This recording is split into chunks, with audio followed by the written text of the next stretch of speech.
In October 2007, church janitor Caleb Franklin was replacing old shelving in the basement of St. Matthew's Episcopal Church in Thornfield, Michigan, when he discovered a loose stone in the wall that concealed a hidden compartment filled with documents, photographs, and personal belongings. What he found would expose a 26-year-old conspiracy involving 3 beloved Sunday school teachers, Sarah Madison, Rebecca Monroe, and Hannah Jackson, who vanished on the same night in October 1981.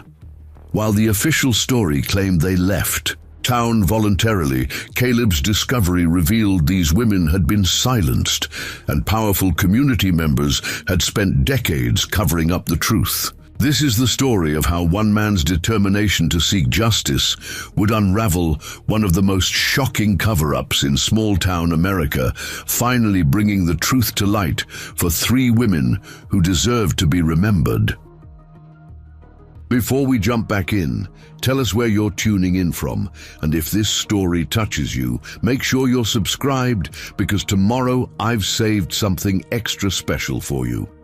The autumn morning air carried the crisp scent of dying leaves as Caleb Franklin unlocked the heavy oak doors of St. Matthew's Episcopal Church. At 58, he moved with the careful precision of a man who had learned that rushing led to mistakes, and mistakes in his previous career as a newspaper reporter had cost him everything that mattered. The church keys jingled softly as he pocketed them, his worn boots echoing against the polished wooden floors of the sanctuary. Sunlight filtered through the stained glass windows, casting colorful patterns across the empty pews. Caleb paused for a moment, as he always did, to appreciate the quiet beauty of the space before beginning his daily routine. The sanctuary held a peace that had drawn him here 3 years ago, when Father Joshua Hamilton had offered him the janitor position. It was honest work, simple work, and after the chaos that had destroyed his journalism career, simple was exactly what Caleb needed. He gathered his cleaning supplies from the utility closet and headed toward the basement. Today's task was replacing the old wooden shelving in the storage room, something Father Hamilton had been asking about for months. The basement storage area had become cluttered with decades of accumulated church materials, from old hymnals to Christmas decorations that hadn't seen use since the 1980s. The basement felt cooler than the sanctuary above, carrying the musty scent of old paper and forgotten memories. Bare bulbs hung from the ceiling, casting harsh shadows across boxes stacked against stone walls. Caleb flicked on the overhead lights and surveyed the storage room. The wooden shelving along the far wall had begun to sag, and several boards showed signs of rot where moisture had seeped through the foundation. He set down his toolbox and began removing boxes from the shelves, stacking them carefully in the center of the room. Most contained Christmas ornaments wrapped in tissue paper that had yellowed with age. Others held Easter decorations, children's craft supplies, and boxes of old church bulletins dating back to the 1970s. As he worked, Caleb found himself reading some of the bulletins noting familiar names of congregation members who had since passed away. The wooden shelving came down easily, the old screws loosened by decades of humidity. As Caleb pulled the last board away from the wall, he noticed something unusual about the stone foundation behind it. One stone, about the size of a shoebox, sat slightly proud of the others. The mortar around its edges appeared different, newer, somehow as if it had been recently disturbed. Curiosity overrode caution as Caleb ran his fingers along the edges of the stone. It moved slightly under pressure, definitely loose. He retrieved a small pry bar from his toolbox and carefully worked it around the stone's perimeter. After several minutes of gentle pressure, the stone shifted forward, revealing a dark cavity. Behind it, Caleb pulled out his small flashlight and peered into the opening.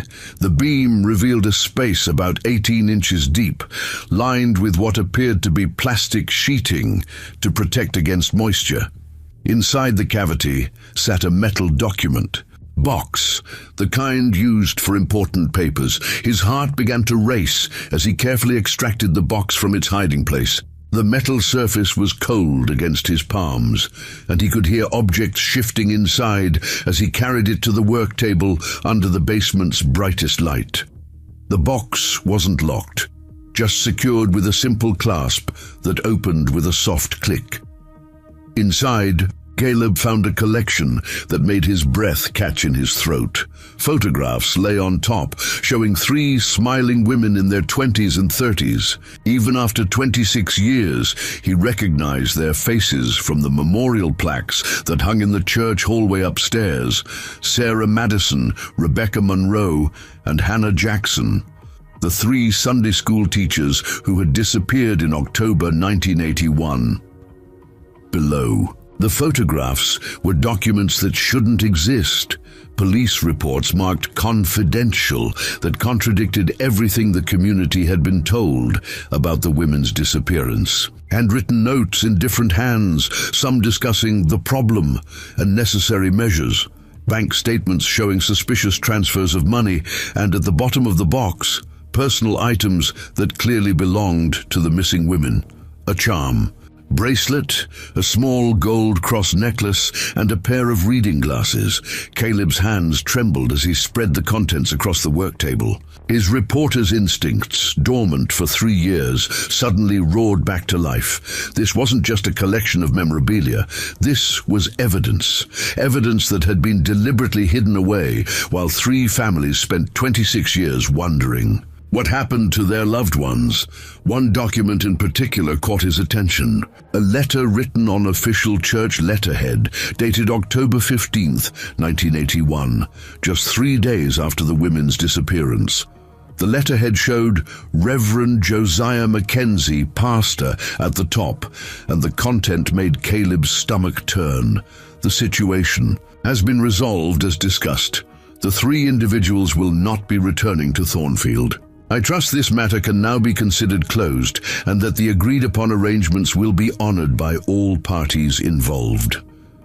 The letter was signed by Reverend Mackenzie, but there were initials at the bottom from 3 other people: BH, EC, and AB. Caleb recognized those initials. Benjamin Harrison, currently the church's senior board member; Ezekiel Crenshaw, who had served on the town council for decades until his death 5 years ago; and Abraham Barnes, who had been police chief in 1981. A sound from upstairs made Caleb freeze. Footsteps echoed through the sanctuary above, followed by the distinctive voice of Father Hamilton calling out, "Caleb? Are you down there? I wanted to check on your progress with the shelving." Caleb quickly gathered the documents and photographs, his mind racing. He couldn't let Father Hamilton see this. Not yet. Not until he understood what he was dealing with and who else might be involved. He placed everything back in the metal box and looked around desperately for a hiding place. The cavity in the wall would be obvious now that the shelving was down. Instead, he slipped the box inside an empty Christmas decoration container and pushed it behind several other boxes. "Down here, Father," Caleb called back, trying to keep his voice steady. Just taking down the old shelves. Father Hamilton's. Footsteps descended the wooden stairs, each step measured and careful. He appeared in the storage room doorway, his clerical collar stark white against his black shirt. At 45, Joshua Hamilton possessed the kind of earnest demeanor that made people want to confess their troubles to him, even those who weren't particularly religious. "Making good progress, I see," Father Hamilton observed, surveying the pile of old wooden boards. "That shelving has been a problem for years. How are you finding the work?" "Going well," Caleb replied, wiping his hands on a shop rag. "Should have the new shelving up by the end of the week." Father Hamilton nodded, but his eyes seemed to linger on the exposed stone wall, where the loose stone was now clearly visible. Caleb watched the pastor's face carefully, looking for any sign of recognition or concern. There was something, a slight tightening around the eyes, but it could have been anything. "I don't suppose you found anything interesting back there," Father Hamilton said, his tone casual. Old buildings like this sometimes hide surprises. The question felt loaded, though Caleb couldn't be sure if that was his imagination or if Father Hamilton knew something about what had been hidden in the wall. "Just dust and cobwebs," Caleb answered. "Nothing worth saving." "Good, good." Father Hamilton clasped his hands behind his back. "I'll leave you to it then. Let me know if you need anything." As the pastor's footsteps retreated up the stairs, Caleb realized his heart was pounding so hard he could hear it in the quiet basement. The discovery of the hidden documents had shaken him more than he wanted to admit, not just because of what they revealed, but because they represented exactly the kind of story he had once lived for as a journalist.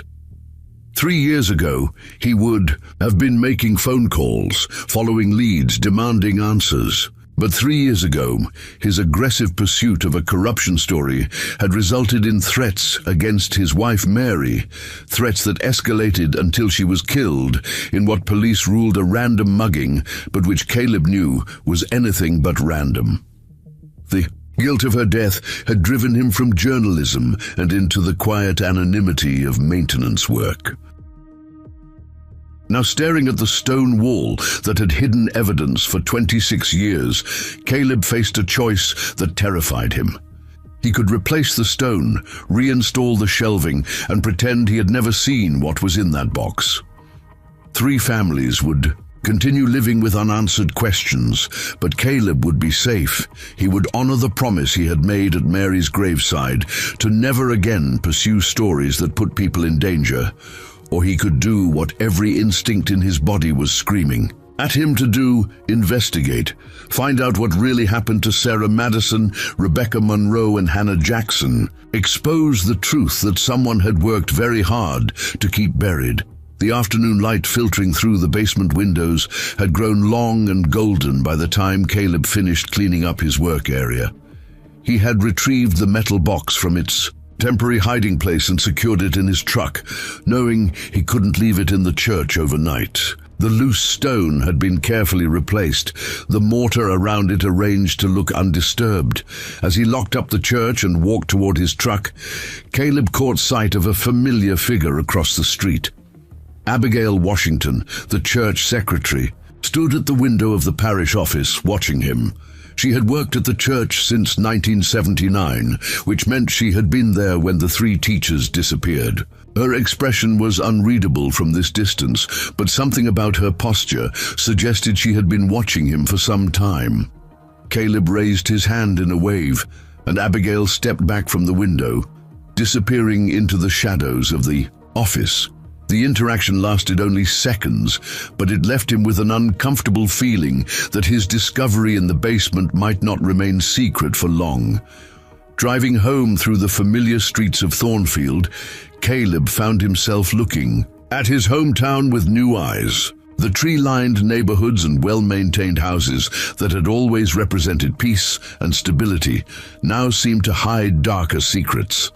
How many people in this town knew what had really happened to those 3 women? How many had actively participated in covering it up?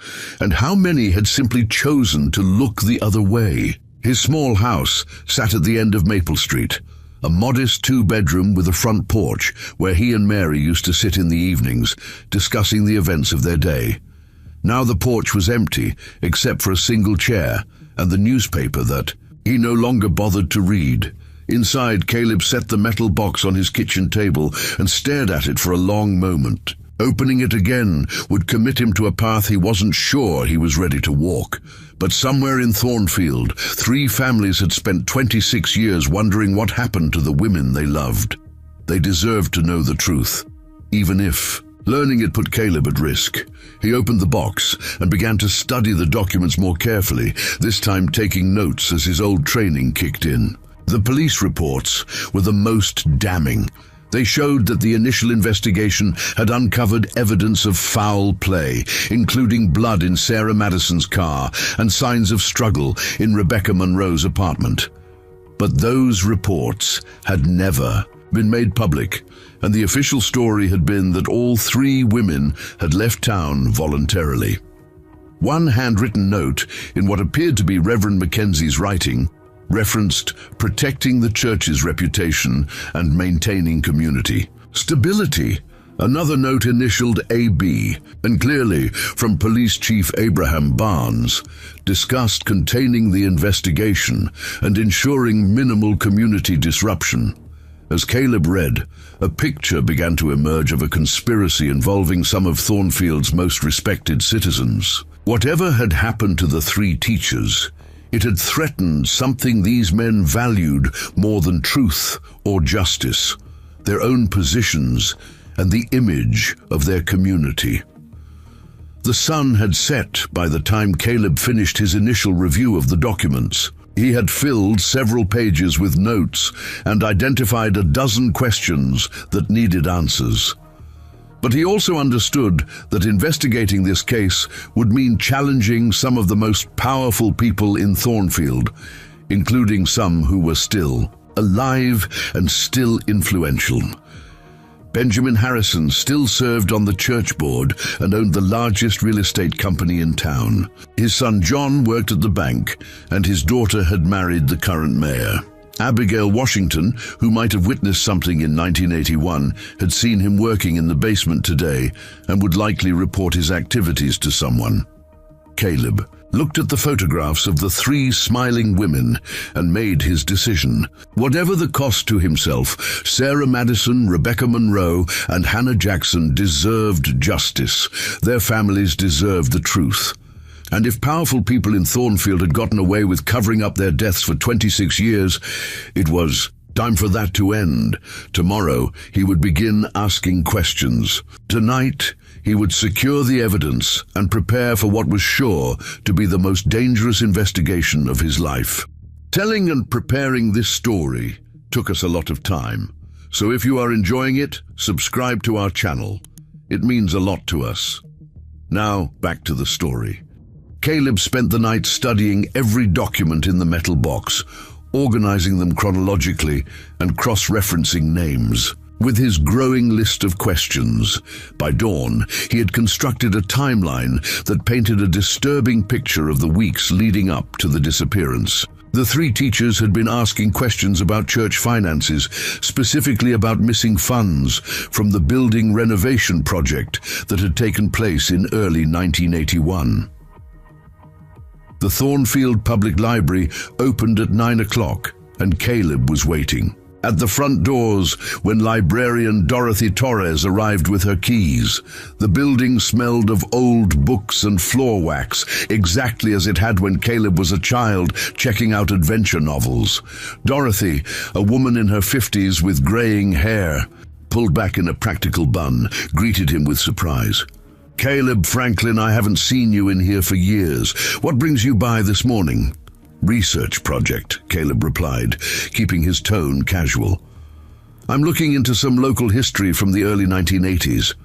Would you have newspaper archives from that period?" Dorothy's eyes lit up with the enthusiasm of a librarian presented with a research challenge. "Of course. We have the Thornfield Gazette on microfilm going back to 1965. What specifically are you looking for?" "October 1981. There were some people who left town around then, and I'm trying to piece together what happened." "Ah, you must mean the Sunday school teachers from St. Matthew's," Dorothy said, leading him toward the microfilm machines. "That was quite the talk of the town back then. Three lovely young women just up and leaving without a word to anyone." Caleb's pulse quickened. Dorothy had been working at the library since the 1970s, which meant she would have been here when the women disappeared. "You remember them?" "Oh yes, Sarah Madison especially. She used to bring the children's Sunday school classes here for story time. Such a dedicated teacher, and so good with the little ones." Dorothy threaded a reel of microfilm into the machine. It was very strange when they all left together like that. People had different theories about what happened. "What kind of theories?" Dorothy glanced around the empty library and lowered her voice. "Well, some folks thought they might have gotten into some kind of trouble. There were rumors about money going missing from the church, and right after they left, Reverend Mackenzie announced that the building fund had been, what did he call it, restructured to prevent future accounting errors. The microfilm machine hummed to life, displaying the front page of the October 14th, 1981 edition of the Thornfield Gazette. The headline read, "Local teachers pursue opportunities elsewhere," with a brief article explaining that 3 St. Matthew's staff members had accepted positions in other states and left town to begin new chapters in their lives.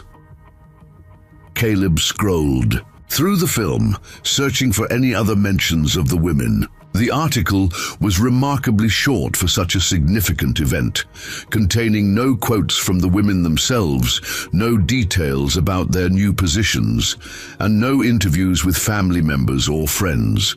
For a small-town newspaper that typically covered church bake sales in detail, the sparse coverage was suspicious. Dorothy, who was the editor of the Gazette in 1981, Ezekiel Jennings. He ran the paper from 1975 until he died in 1995. His widow, Esther, still lives over on Pine Street. Caleb made a mental note to speak with Esther Jennings. If her husband had been pressured to minimize coverage of the disappearance, she might know about it.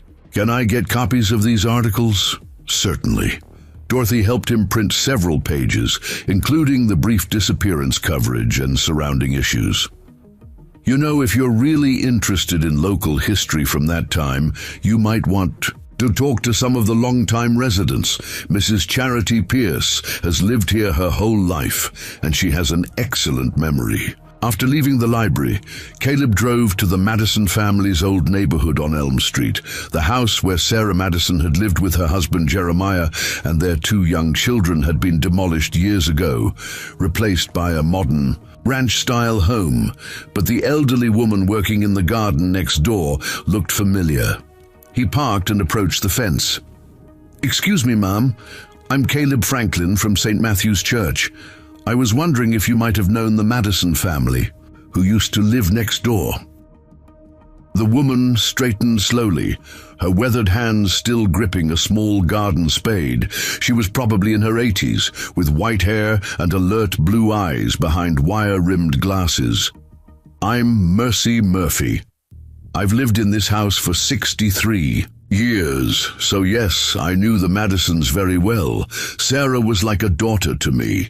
Her expression grew cautious. "Why are you asking about them after all these years?" "I'm doing some research into the history of our church, and I keep coming across references to Sarah and the other teachers who left in 1981. I was hoping to get a better understanding of what they were like." Mercy set down her spade and wiped her hands on her apron. "They were wonderful people, all 3 of them. That's what made it so hard to believe when they supposedly just packed up and left without saying goodbye to anyone." "You don't think?" "They left voluntarily." Mercy glanced toward the street, then motioned for Caleb to come closer to the fence. "Young man, I watched Sarah Madison for 3 years. She loved those children of hers more than life itself. She was planning charities. Birthday party for November, had already ordered the cake from Peterson's Bakery. She was teaching Moses to ride his bicycle and had promised to take him to the state fair the following weekend. Caleb felt a chill as he listened. The documents in the box had mentioned the children, but seeing Mercy's pain made the human cost of the cover-up real. "The night before she supposedly left town," Mercy continued, "Sarah came over to borrow some sugar for baking. She was excited about the Sunday school Halloween party they were planning. Does that sound like someone preparing to abandon her family? What do you think happened to them?" Mercy's face hardened. "I think someone didn't want them asking questions about where that building fund money went. Sarah told me she and the other teachers had noticed discrepancies in the financial reports they were supposed to review as part of the education committee." "Did you tell the police about this?" "I tried. Chief Barnes came by once, asked a few questions, then told me the investigation was closed and I shouldn't spread rumors." Mercy's voice carried decades of suppressed anger. "That man didn't want To find out what happened, he wanted everyone to forget and move on. Caleb spent another 20 minutes with Mercy Murphy, learning about the Madison family's routines, Sarah's plans for the future, and the atmosphere in the neighborhood after the disappearance. By the time he left, he was convinced that the three women had not left town voluntarily. His next stop was the small house on Pine Street where Esther Jennings lived.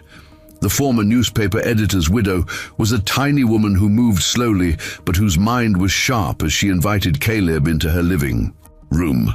"You want to know about the teachers," she said without preamble after he explained his visit. "Ezekiel told me that story bothered him until the day he died." "What did he tell you?" Esther settled into her recliner and fixed Caleb with a steady gaze. "He said the police report he was given didn't match what people in town were saying. Chief Barnes gave him a statement claiming the women had contacted the department to announce they were leaving, but Ezekiel never saw any documentation of those supposed calls. Did your husband investigate further? He tried, but he was pressured to drop it. Mayor Thomas Brennan called him personally and suggested it would be better for everyone if the paper focused on positive community news instead of speculation about missing persons." Esther stood and walked to a bookshelf, returning with a manila folder. Ezekiel kept his personal notes about stories he felt weren't properly reported. "I found this after he died." The folder contained handwritten notes about the teacher's disappearance, including a list of people Ezekiel had wanted to interview but was told not to contact. The list included family members, neighbors, and church officials. At the bottom of the page, Ezekiel had written, "Someone is lying about what happened. The question is who and why. Mrs. Jennings, would you be willing to let me copy these notes?" "Keep them," she said firmly. "Ezekiel would want the truth to come out, even if it took 26 years." Caleb's afternoon was spent visiting other neighbors and community members who had known the three teachers. Each conversation added details that contradicted the official story. Rebecca Monroe had been saving money to buy a car and had already put down a deposit at the local dealership. Hannah Jackson had been planning her wedding to a young man from the next town over and had scheduled dress fittings for the week after she supposedly left. None of these were the actions of people preparing to abandon their lives without notice. The sun began to set. Caleb sat in his truck outside the church, reviewing his notes from the day. A pattern was emerging that went beyond a simple cover-up. The evidence suggested that someone had killed the three teachers to prevent them from exposing financial corruption, then used their positions of authority to create a false narrative and silence anyone who asked questions. The question now was how to proceed. The people responsible for the cover-up included some of Thornfield's most influential citizens, and some of them were still alive. Benjamin Harrison, who had been on the church board in 1981, still wielded considerable power in the community. If Caleb was going to expose the truth, he needed more than just hidden documents and contradictory testimony. He needed to find out what had happened to the bodies. A tap on his truck window startled him from his thoughts. Abigail Washington stood beside the vehicle, her face grim in the gathering dusk. Caleb rolled down the window. "We need to talk," she said. "There are things you need to know about what you found in that basement." Caleb's heart rate spiked. "I'm not sure what you mean."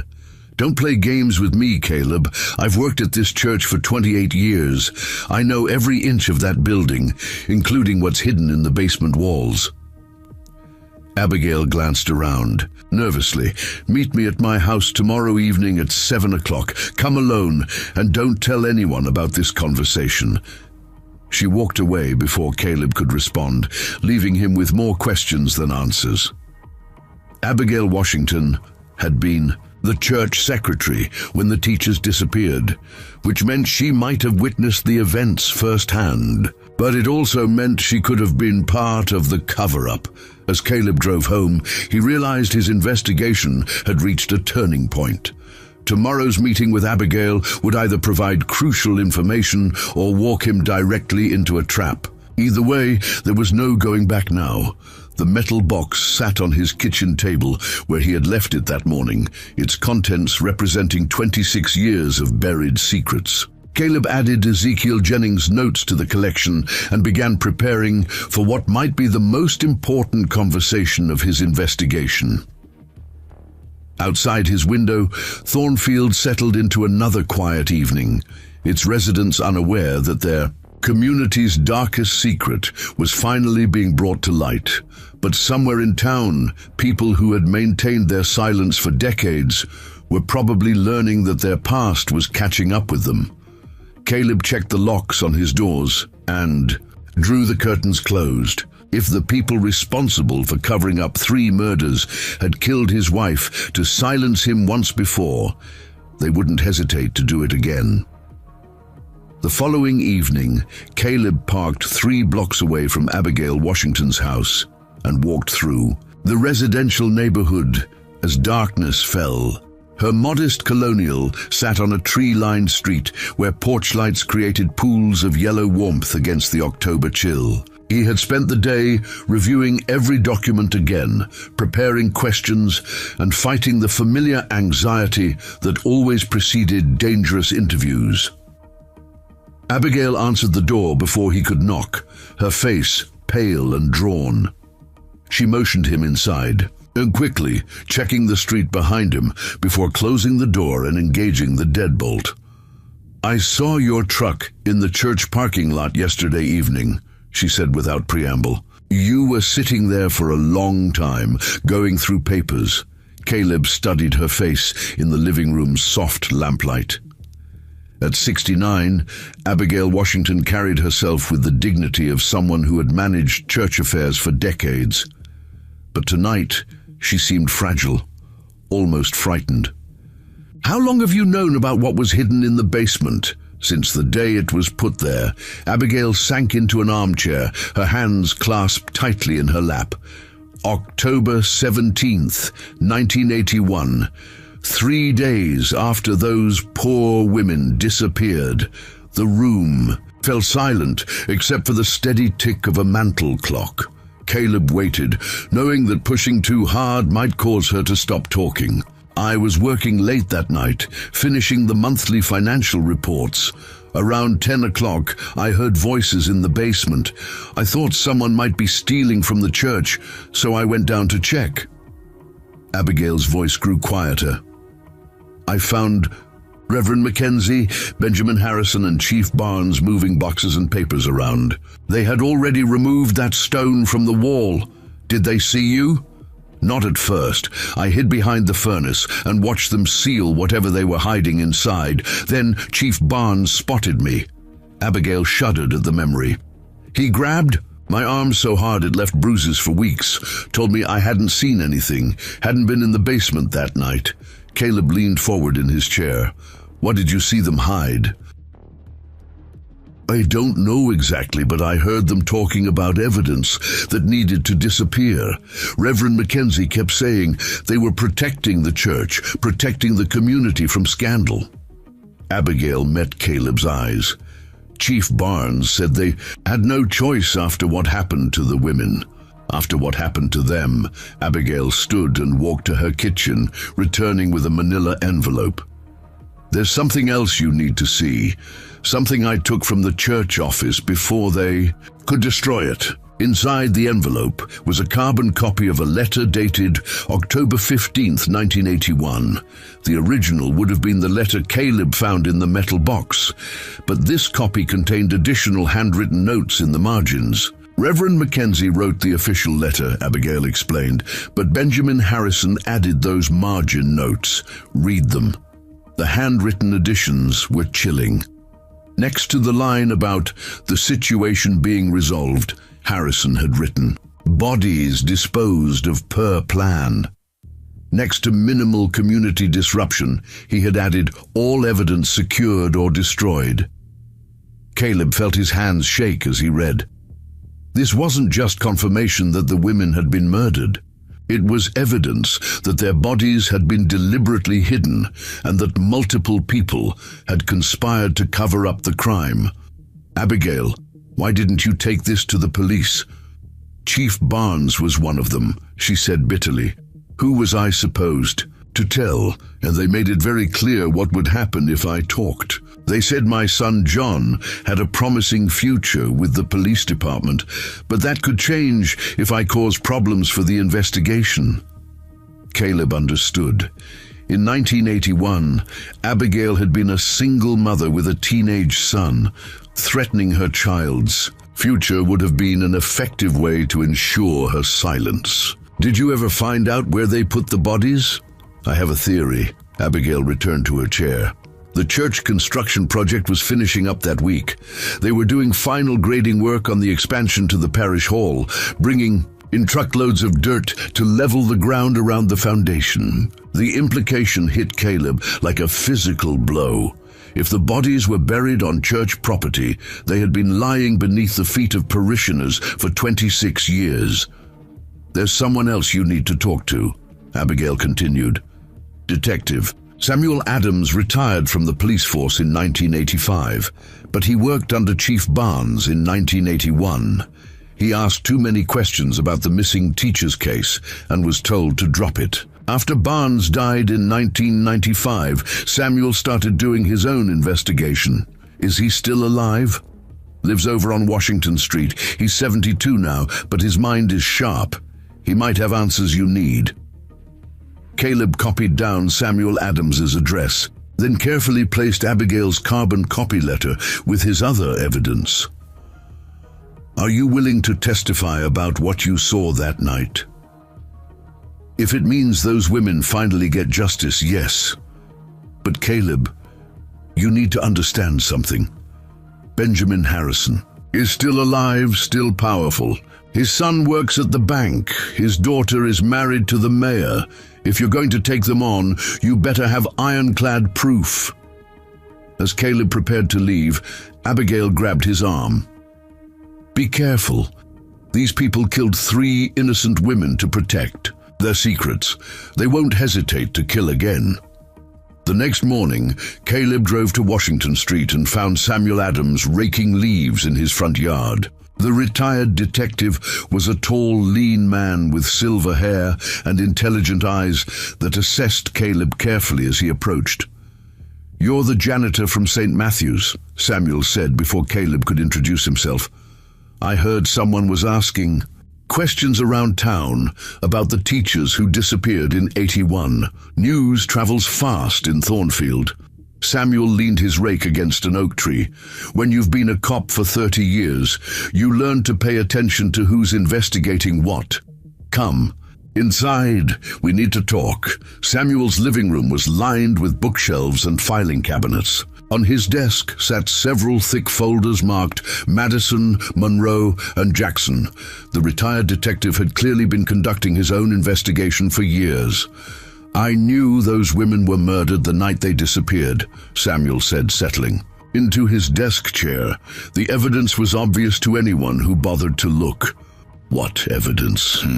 Samuel opened the Madison file. Sarah's car was found at the train station with blood on the passenger seat and her purse still in the glove compartment. No woman leaves town voluntarily without her purse. Rebecca Monroe's apartment showed signs of a struggle, with furniture overturned and her jewelry scattered on the floor. Hannah Jackson's engagement ring was found in the church parking lot. Caleb studied the photographs Samuel had taken at the crime scenes. The images showed clear evidence of violence, evidence that had apparently been ignored or suppressed by the official investigation. Why didn't Chief Barnes pursue these leads? Because Barnes was involved in killing them. Samuel's voice carried the weight of decades of suppressed anger. I tried to process the evidence properly, but Barnes ordered me to stop. Said the case was federal now, and we were to turn everything over to outside investigators who never materialized. Samuel opened another file containing financial records. The women were getting close to exposing a major embezzlement scheme. The church building fund was supposed to contain $60,000, but the actual account only had $12,000. Someone had been stealing from the congregation for years. Who had access to those funds?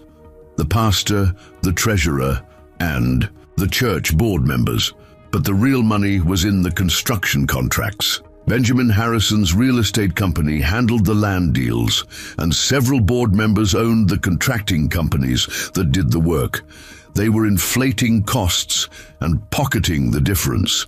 Caleb felt pieces of the puzzle clicking into place. The three teachers hadn't just discovered missing money, they had uncovered a systematic fraud that involved some of Thornfield's most respected citizens. The night they disappeared, Samuel continued, I received an anonymous tip that something was happening at the church. By the time I got there, Chief Barnes was already on scene, along with Harrison and Reverend Mackenzie. They told me it was a false alarm and sent me home. Did you investigate further? I tried, but Barnes suspended me for insubordination.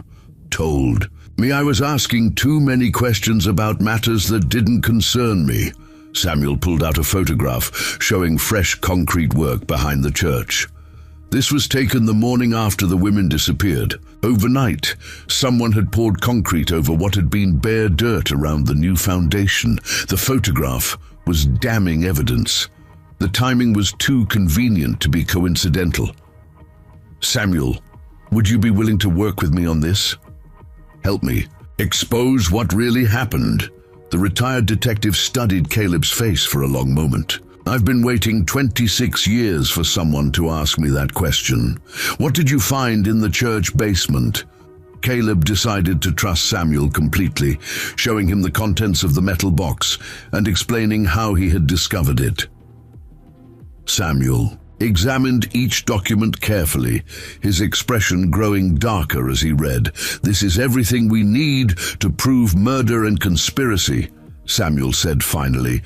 But we're going to need more than documents to convince a prosecutor to reopen a 26-year-old case. What do we need? Bodies. Without physical evidence, any defense attorney will argue that these documents could be forgeries or misunderstandings. Samuel stood and walked to his window overlooking the backyard. We need to find where they buried those women. Over the next hour, Samuel shared his theories about the burial location based on construction records and witness statements he had collected over the years. The most likely spot was behind the church parish hall, where new concrete had been poured the night after the disappearance. There's something else, Samuel said as their meeting concluded. I've been watching Benjamin Harrison for years, and he knows I suspect him. Last week, he hired a private security company to install cameras around his property and business. He's getting nervous about something. Caleb felt a chill of recognition. Harrison's increased security suggested that someone had warned him about renewed interest in the 1981 case. Do you think Abigail Washington told him about our meeting? Possibly, but there are other explanations. Word gets around in a small town when someone starts asking the right questions. Samuel handed Caleb a business card for a private investigator in Grand Rapids. If we're going to do this right, we need professional help. This man specializes in cold cases and has contacts in law enforcement. As Caleb prepared to leave, Samuel grabbed his arm. I need to tell you something about your wife's death 3 years ago.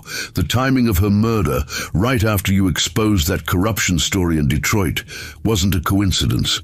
Chief Barnes might be dead, but the people he protected are still alive and still dangerous.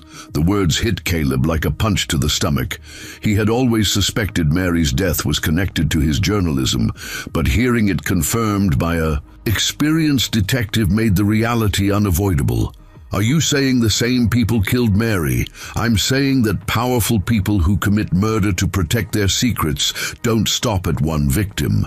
They killed 3 women in 1981, and they've killed others since then to maintain their silence. Driving home through Thornfield's quiet streets, Caleb realized his investigation had crossed a line. This was no longer just about solving a cold case or bringing justice to forgotten victims. This was about stopping people who had been murdering, anyone who threatened their conspiracy for decades. His phone rang as he pulled into his driveway. The caller ID showed Father Hamilton's number. "Caleb, I need you to come to the church right away. There's been a break-in and they destroyed the basement storage area. Everything's been torn apart." Caleb found Father Hamilton standing in the church basement, surrounded by scattered papers and overturned boxes. The storage room looked like a tornado had torn through it, with Christmas decorations and old hymnals strewn across the floor. The stone wall where Caleb had made his discovery showed fresh damage, with several stones pried loose and mortar dust covering everything nearby. "When did you discover this?" Caleb asked, surveying the destruction while trying to keep his expression neutral. "About an hour ago. I came down to check on your shelving progress and found the basement door standing open." Father Hamilton picked up a broken ornament, his hands shaking slightly. "Whoever did this was looking for something specific. They ignored the church silver upstairs and the cash box in my office." Caleb knelt beside the damaged wall, running his fingers over the loose stones. The intruders had clearly known exactly where to look, which meant someone had told them about the hidden compartment. His mind raced through the possibilities. Abigail, Washington, Samuel Adams, or someone else who had observed his investigation. "Have you called the police?" Caleb asked. "Not yet. I wanted to see if anything important was missing first." Father Hamilton's eyes lingered on Caleb's face. "You've been spending a lot of time down here lately. Did you notice anything unusual that might explain why someone would target this specific area?" The question felt like a test. Father Hamilton's tone remained concerned and pastoral, but there was something else underneath, a careful probing that made Caleb wonder how much the pastor actually knew. Just the usual cleaning and repairs, nothing that would interest burglars. Father Hamilton nodded slowly, but his gaze remained fixed on the damaged wall. "I suppose we should contact the authorities. Though I suspect Police Chief John Adams will tell us it was probably teenagers looking for a place to drink or smoke." As Father Hamilton went upstairs to call the police, Caleb examined the destruction more carefully.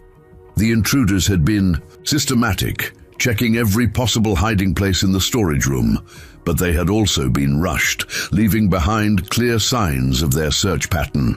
Most telling was what they hadn't found. The metal box was safely hidden in Caleb's house, along with all the evidence it contained. 20 minutes later, Police Chief John Adams arrived with Officer Faith Cooper. At 42, the chief possessed the same sharp intelligence as his mother Abigail, but none of her nervous energy.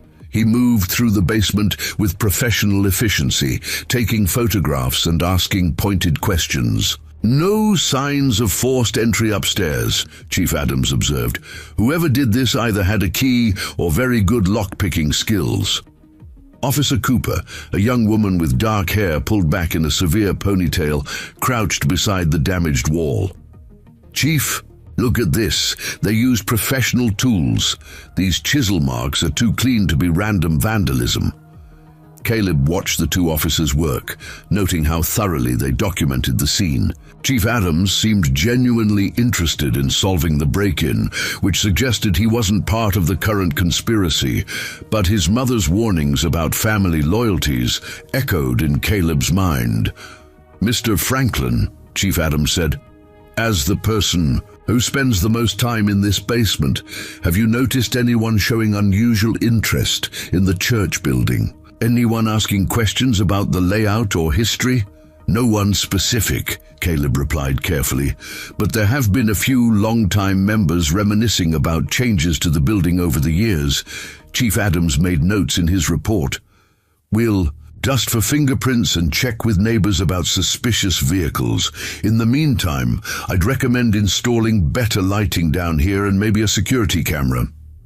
After the police left, Caleb helped Father Hamilton clean up the scattered materials. They worked in silence for the most part, but Caleb could feel the pastor's eyes on him frequently. Finally, Father Hamilton set down the box he was carrying and addressed Caleb directly. "There's something I need to tell you about this church's history, something that might explain why someone would target the basement." Caleb's pulse quickened, but he kept sorting through damaged ornaments. "What kind of history?" "In the early 1980s, there were some irregularities in the church's financial management. Before I arrived as pastor, of course. The building fund that paid for the parish hall expansion was investigated by the diocese, though no formal charges were ever filed." Father Hamilton sat on an upturned crate, his expression troubled. "The investigation found evidence of misappropriated funds, but the responsible parties claimed the money had been borrowed against future donations and would be repaid. The diocese accepted that explanation rather than pursue a scandal that would have hurt the entire congregation. What happened to the people involved? Reverend Mackenzie retired early and moved to Florida.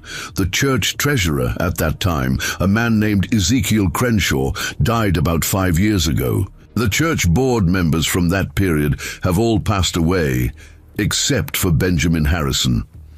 Caleb felt a chill at the mention of Harrison's name.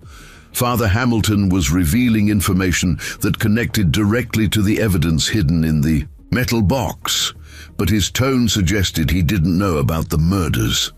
"Did anyone ever look into what happened to the 3 teachers who worked here during that period?" Father Hamilton's expression shifted, becoming more guarded. "That was before my time, but I've heard the stories. They apparently left town to pursue opportunities elsewhere. All 3 of them on the same night, without telling anyone goodbye. It does seem unusual," Father Hamilton admitted.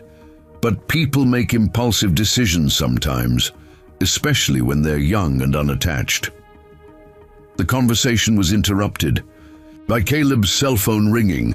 The display showed Samuel Adams' number. "Excuse me, Father, I need to take this." Caleb stepped into the hallway before answering. Samuel's voice was tense with urgency. "Caleb, we have a problem. I just got a call from my contact at the state police. Someone reported that stolen evidence from a 1981 murder case has surfaced in Thornfield. They're sending investigators tomorrow to look into it." "Who would report that?" "Someone who knows. You found something and wants law enforcement involved before you can act on it. My guess is Benjamin Harrison is trying to control the narrative." Caleb glanced back toward the storage room where Father Hamilton was still cleaning. "The church was broken into tonight. Someone tore apart the basement looking for something. That confirms it.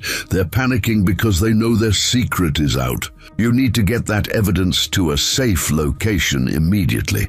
I thought it was safe at my house. Not anymore. If they're willing to break into a church, they won't hesitate to search your home." Samuel paused. "Meet me at the diner on Main Street in 1 hour. Bring everything you found, and we'll figure out our next move." After ending the call, Caleb returned to find Father Hamilton examining the damaged wall more closely. The pastor ran his hands over the loose stones, his expression thoughtful. "Caleb, how long have you been working on this basement project?" "About a week. And in that week, have you found anything unusual? Anything that might explain why someone would break in here specifically to search this wall?" The direct question hung in the air between them. Caleb studied Father Hamilton's face, trying to determine if this was genuine curiosity or something more calculating. "Nothing significant, just some old papers and church records mixed in with the junk." Father Hamilton nodded, but his eyes remained fixed on the wall. "If you do find anything that seems important, anything related to the church's history or the people who used to work here, I hope you'll bring it to me. As the current pastor, I feel responsible for addressing any unresolved issues from the past." "Of course, Father." But as Caleb left the church that evening, He wondered if Father Hamilton's request was an offer of help or a warning. The timing of the break-in, coming just hours after his meetings with Abigail and Samuel, suggested that someone was monitoring his activities closely. The drive to his house took him through Thornfield's downtown area, past the bank where Benjamin, Harrison's son, worked, and the city hall where Harrison's daughter's husband served as mayor. For the first time, Caleb truly understood the scope of the conspiracy he was challenging. The people responsible for covering up the 1981 murders weren't just individuals. They were families with deep roots in the community and multiple generations of influence. At home, Caleb quickly gathered the metal box and all his notes, along with the additional evidence provided by Abigail and Samuel. He also grabbed his camera and laptop, knowing he might not be returning to the house for several days. As he loaded everything into his truck, Caleb noticed a dark sedan parked at the end of his street, with two figures sitting inside. The vehicle hadn't been there when he arrived home, and it was positioned to watch his house. He pretended not to notice while finishing his packing, then drove toward downtown using a route that would tell him if he was being followed. The sedan pulled out behind him, maintaining a careful distance but clearly tracking his movements. Caleb's journalism training kicked in as he used traffic lights and turn signals to confirm the surveillance. Whoever was following him was professional, probably private security, rather than law enforcement. Instead of driving directly to the diner, Caleb took a detour through the residential neighborhoods, eventually parking behind the public library where his truck wouldn't be visible from the street. He gathered his evidence and walked 3 blocks to Main Street, using alleys and side streets to avoid the sedan. Samuel Adams was already seated in a corner booth when Caleb arrived at the diner. The retired detective's face was grim as he studied. A file folder spread across the table. "We're running out of time," Samuel said as Caleb slid into the booth. "I've been making calls all afternoon, and the state police investigation is moving faster than expected. They'll be here tomorrow morning with search warrants." "Search warrants for what?" "The church basement, your house, and my house. Someone. Convince them we're hiding evidence from a federal investigation." Samuel closed his file folder. "There's only one way this makes sense. Benjamin Harrison has contacts in law enforcement who are helping him stay ahead of us." Caleb set the metal box on the table between them. "What do we do?" "We go public tonight. I called that private investigator I mentioned, and he's driving down from Grand Rapids. He has a contact at the Detroit News who specializes in investigative reporting. If we can get this story published before the state police arrive, it becomes much harder for anyone to suppress the evidence." Samuel opened his folder again, revealing photographs of the church construction site from 1981. "I also found something else today. The construction company that did the concrete work behind the parish hall was owned by Ezekiel Crenshaw's brother-in-law, the same man who supposedly borrowed money from the building fund." The pieces of the conspiracy were becoming clearer.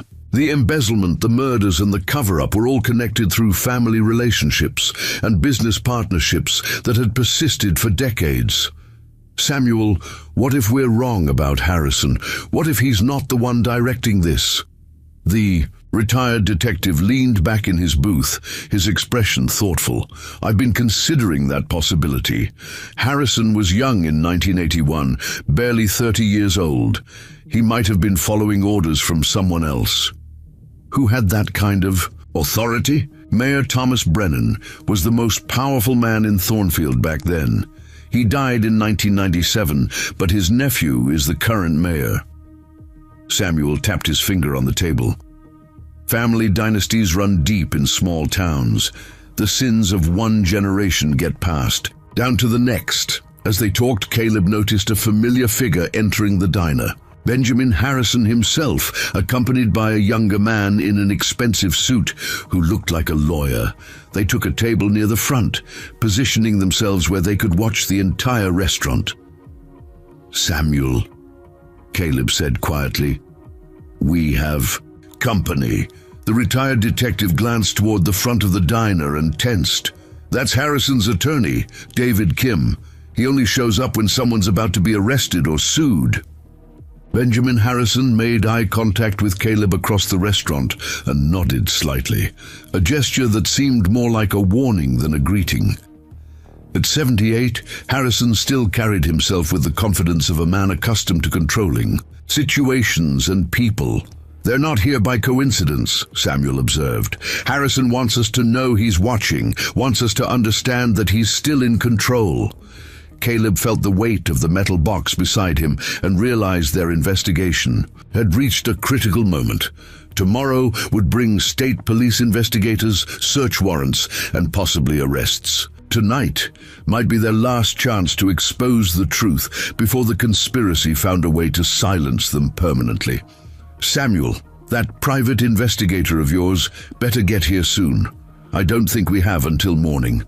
20 minutes later, a tall man with graying hair entered the diner and scanned the room before approaching their booth.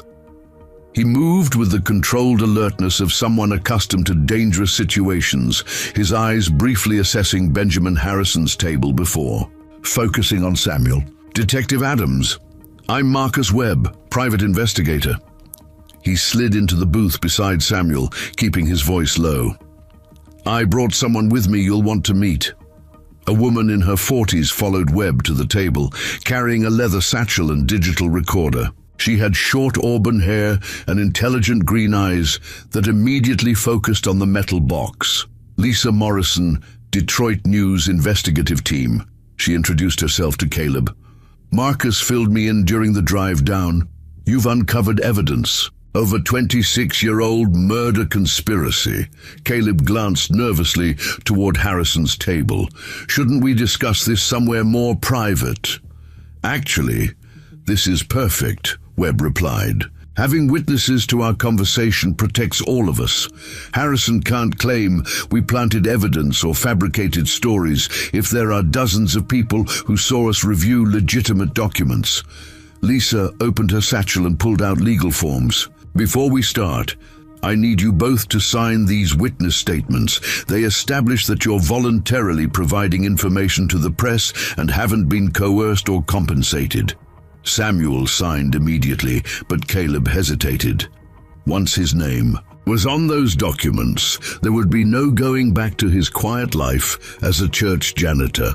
Caleb, Samuel said gently, those women deserve justice. Their families deserve the truth. Caleb signed the forms and opened the metal box. Lisa's eyes widened as she examined the contents, occasionally asking clarifying questions while taking photographs with a professional camera. Webb studied the police reports Samuel had compiled, comparing them to the hidden documents. This is extraordinary, Lisa said after reviewing everything. The evidence clearly shows systematic murder and cover-up involving multiple government officials. But I'll need corroborating sources before my editor will publish. What kind of sources? Webb asked. Living witnesses who can testify to specific events. Physical evidence that can be independently verified. And, ideally, the burial site. Lisa looked at Samuel. You mentioned fresh concrete work behind the church. Has anyone attempted to locate the remains? Samuel shook his head. Ground-penetrating radar would show what's buried there, but we'd need permission from the church or a court order. Leave that to me, Webb said. I have contacts who can do an unofficial survey tonight. If we find anomalies in the soil, that gives us grounds for an emergency exhumation order. Across the restaurant, Benjamin Harrison stood and walked toward their table, his lawyer following closely. The elderly man moved slowly but with purpose, his face displaying the controlled anger of someone unaccustomed to being challenged. Gentlemen, Miss Morrison, Harrison said, stopping beside their booth. I couldn't help but notice you're discussing matters that might involve my late associates. Lisa looked up from her notes. Mr. Harrison, I'm Lisa Morrison with the Detroit News. Would you be willing to comment on allegations regarding financial irregularities at St. Matthew's Church in 1981? I have no idea what you're referring to." Harrison's tone remained pleasant, but his eyes were cold. "However, I should mention that spreading false accusations about deceased individuals could constitute defamation."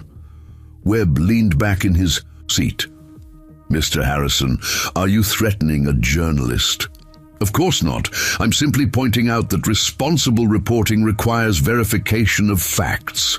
Harrison glanced at the metal box, particularly when dealing with documents of questionable provenance.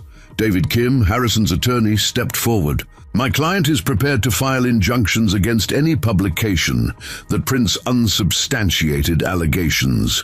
We've already been in contact with the State Attorney General's office regarding possible theft of evidence." Lisa smiled coldly. "Are you admitting that evidence was stolen? Because that would confirm these documents are authentic." Kim's face flushed as he realized his mistake. Harrison placed a restraining hand on his lawyer's arm. "We're simply concerned citizens trying to prevent damage to our community's reputation," Harrison said. "Thornfield has a proud history that shouldn't be tarnished by conspiracy theories." After Harrison and his lawyer left, Webb pulled out his phone. "I'm calling my radar specialist now. We need to search that church property tonight before the state police arrive tomorrow." The next 2 hours passed in careful planning. Webb's contact, a former military engineer named Paul Stevens, arrived with ground-penetrating radar equipment loaded in an unmarked van. Lisa interviewed both Caleb and Samuel extensively, recording their statements and photographing all the evidence. "The story will publish in tomorrow's online edition," Lisa explained. "Print edition hits the streets Monday morning. Once this goes public, it becomes much harder for anyone to suppress the investigation." At midnight, they gathered in the church parking lot. Paul Stevens had already begun his radar survey behind the parish hall, moving the equipment in precise grid patterns while Webb and Samuel stood watch. The October night was cold and clear, with enough moonlight to work without additional illumination. Caleb found himself standing near the spot where Hannah Jackson's engagement ring had been discovered 26 years earlier. The ground looked peaceful beneath its covering of fallen, leaves giving no hint of the secrets that might lie buried below. "Got something?" Stevens called softly. He was positioned about 15 feet from the parish hall's rear foundation, near where the concrete work had been done in 1981. 3 distinct anomalies, each about 6 feet long and 3 feet wide. Webb and Samuel hurried over to examine the radar display. Even to Caleb's untrained eye, the images clearly showed rectangular disturbances in the otherwise uniform soil. "Graves," Samuel said quietly. 3 graves side by side. Lisa photographed the radar screen and GPS coordinates, while Stevens marked the locations with small flags that would be invisible in daylight. The evidence was now undeniable. The 3 Sunday school teachers were buried on church property, exactly where Abigail Washington had theorized. "We need to leave," Webb said, checking his watch. "State police could arrive early, and we can't be caught on church property with this equipment." As they packed up the radar gear, Caleb noticed lights moving inside the church building. Someone was walking through the sanctuary with a flashlight, stopping frequently as if searching for something. "Samuel, look." The retired detective followed Caleb's gaze toward the church. "Father Hamilton said he was installing new locks after the break-in, but that doesn't look like maintenance work." They watched as the figure moved from the sanctuary into what appeared to be the pastor's office, then disappeared from view. Minutes later, a side door opened and Father Hamilton emerged, carrying what looked like file boxes. "He's removing church records," Webb observed. "Probably anything that might corroborate your evidence." Father Hamilton loaded the boxes into his car and drove away without noticing the group in the parking lot. His actions suggested either guilt or fear, possibly both. "That settles it," Lisa said. "The story publishes tonight. If Hamilton is destroying evidence, we can't wait for morning." Back at the diner, Lisa worked on her laptop while Webb coordinated with law enforcement contacts who weren't connected to Thornfield's police department. Samuel spread out maps of the church property, marking the exact locations where the bodies had been detected. "There's something else we need to consider," Samuel said. "If Harrison and his associates killed those 3 women, they might have killed others over the years to protect their secret." Lisa looked up from her computer. "What others?" "Anyone who got too close to the truth. Reporters, investigators, family members who asked too many questions." Samuel's expression was grim. "Caleb's wife was murdered in Detroit 3 years ago, right after he published a corruption story. That timing might not be coincidental." Caleb felt the familiar pain of Mary's death, now mixed with anger at the possibility that her murder was connected to the same conspiracy that had silenced the 3 teachers. "Can you prove a connection?" Lisa asked. "Not yet, but I have contacts in Detroit who can look into it." Webb made notes on his phone. "If there's a pattern of murders designed to protect this conspiracy, it becomes a federal case." Lisa's laptop chimed with an incoming message. She read it quickly, then looked up with satisfaction. "My editor approved the story. It goes live on our website in 30 minutes." She turned the screen toward them.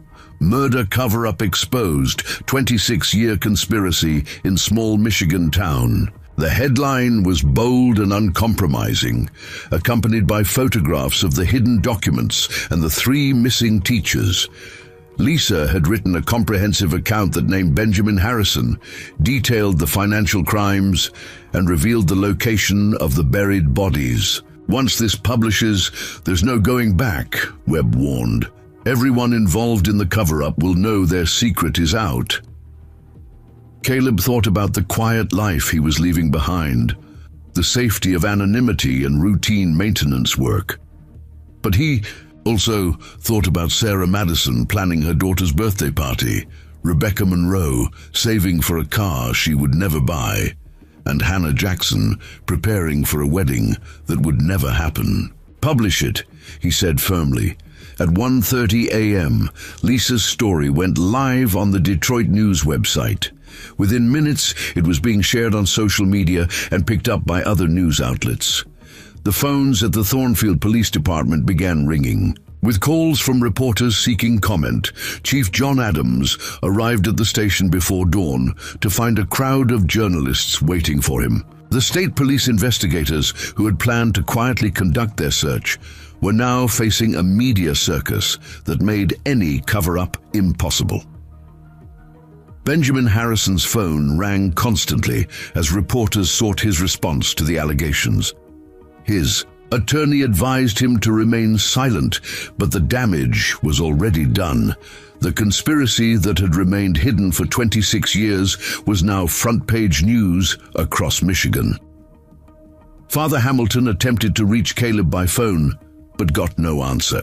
The pastor's involvement in removing church records had been mentioned in Lisa's story, making him a person of interest in both the original murders and the subsequent cover-up. By sunrise, Thornfield was swarming with law enforcement officers, journalists, and FBI agents who had been monitoring the case since the story broke. The quiet town that had successfully buried its darkest secret for decades now found itself at the center of a national news story about corruption, murder, and justice delayed. Caleb sat in a hotel room in Grand Rapids, watching news coverage of the investigation on television. Camera crews were positioned around St. Matthew's Church as forensic teams prepared to excavate behind the parish hall. After 26 years, Sarah Madison, Rebecca Monroe, and Hannah Jackson were finally going to receive the attention they deserved. The phone beside his bed rang, and he recognized Samuel Adams' number. "They found them," Samuel said simply. "All 3 women, exactly where the radar indicated. The state crime lab is processing the scene now, but preliminary examination confirms they were murdered." Caleb closed his eyes, feeling a mixture of vindication and sorrow. The investigation that had begun with a loose stone in a church basement had finally uncovered the truth. Justice for the three teachers was no longer just a possibility, it was inevitable. 3 days after the bodies were discovered, Caleb stood in the Thornfield police station giving his formal statement to FBI Special Agent Catherine Wells. The federal government had taken over the investigation once it became clear that local law enforcement had been compromised in the original cover-up. Agent Wells, a sharp-eyed woman in her 40s, had driven up from Detroit with a team of specialists to interview everyone connected to the case. Mr. Franklin, I need you to walk me through exactly how you discovered the hidden compartment, Agent Wells said, her digital recorder capturing every word. The defense attorneys are going to claim this evidence was planted, so we need your testimony to be absolutely precise.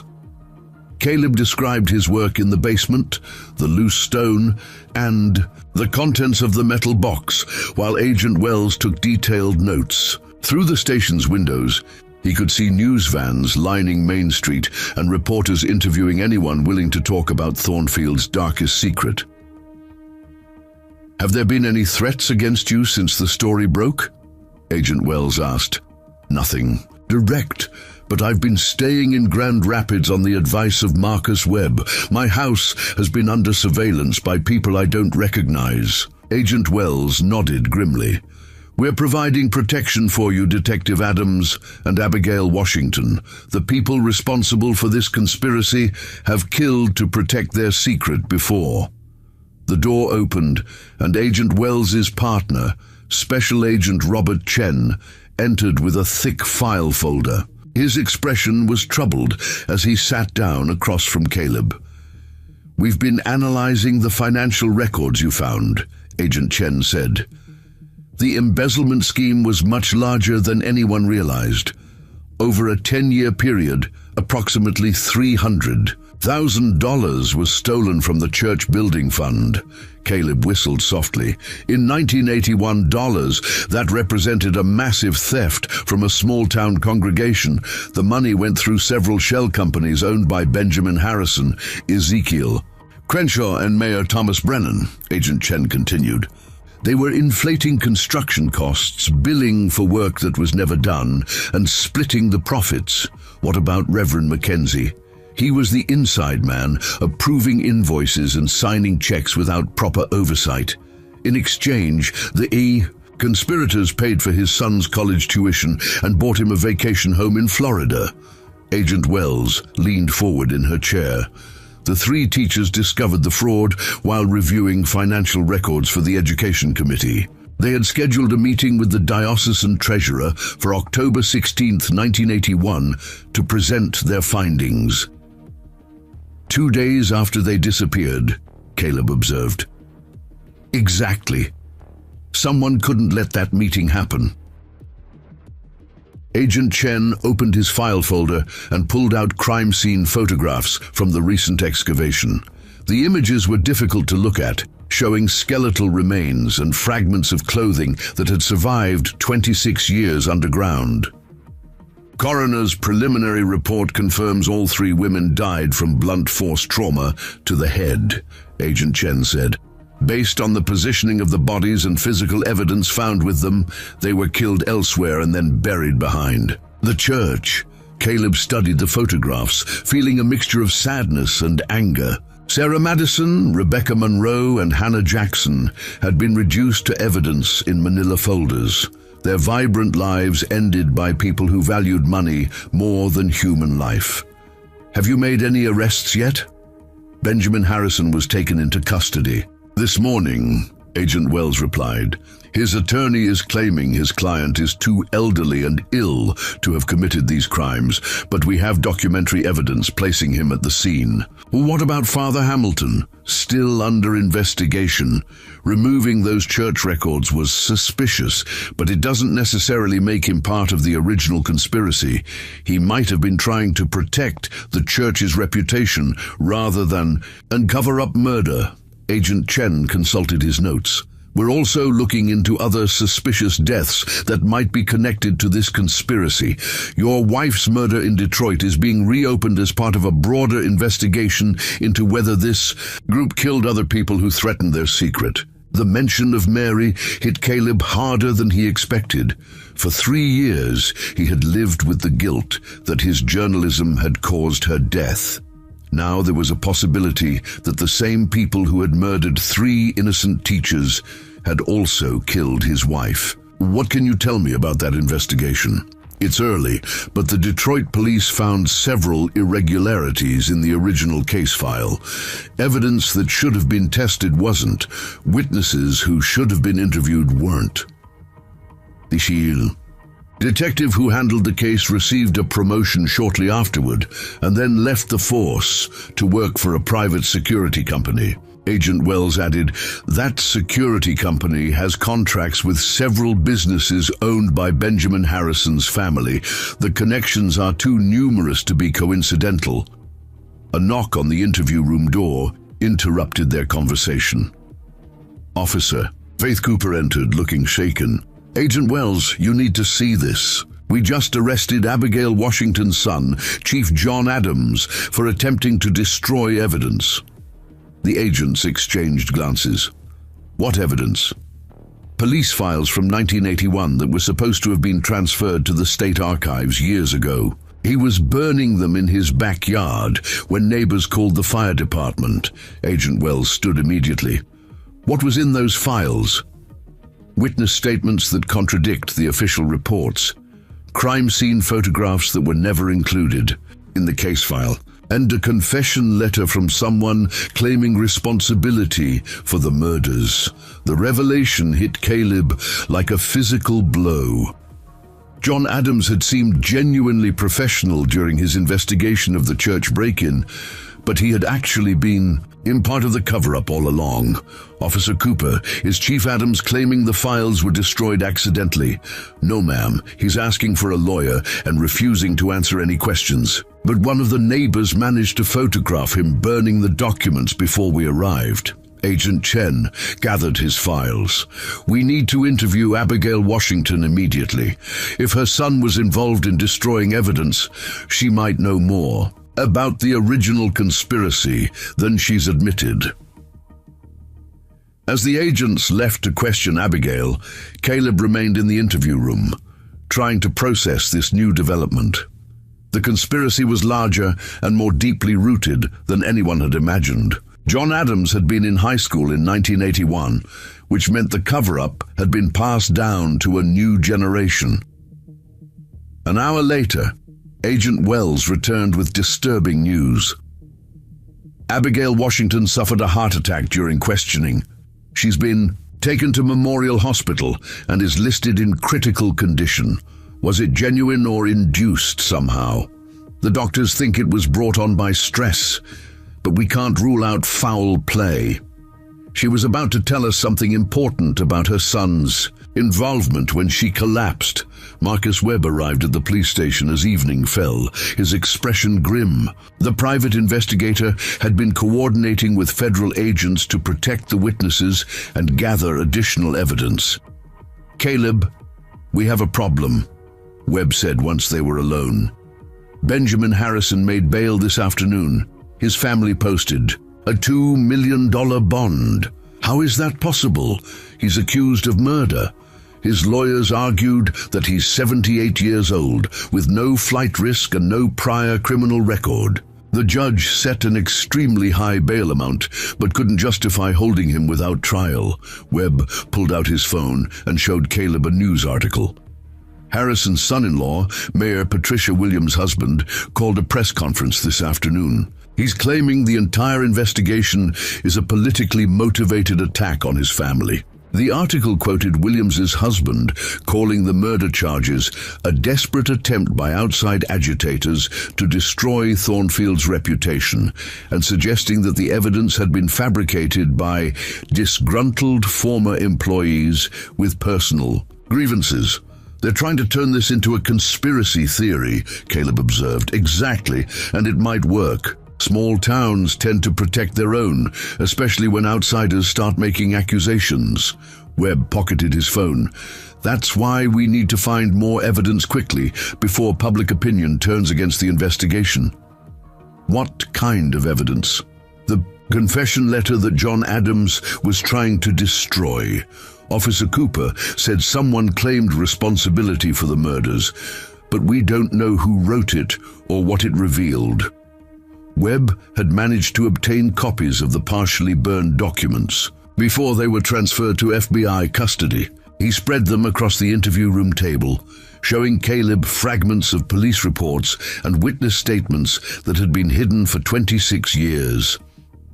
One document caught Caleb's attention immediately.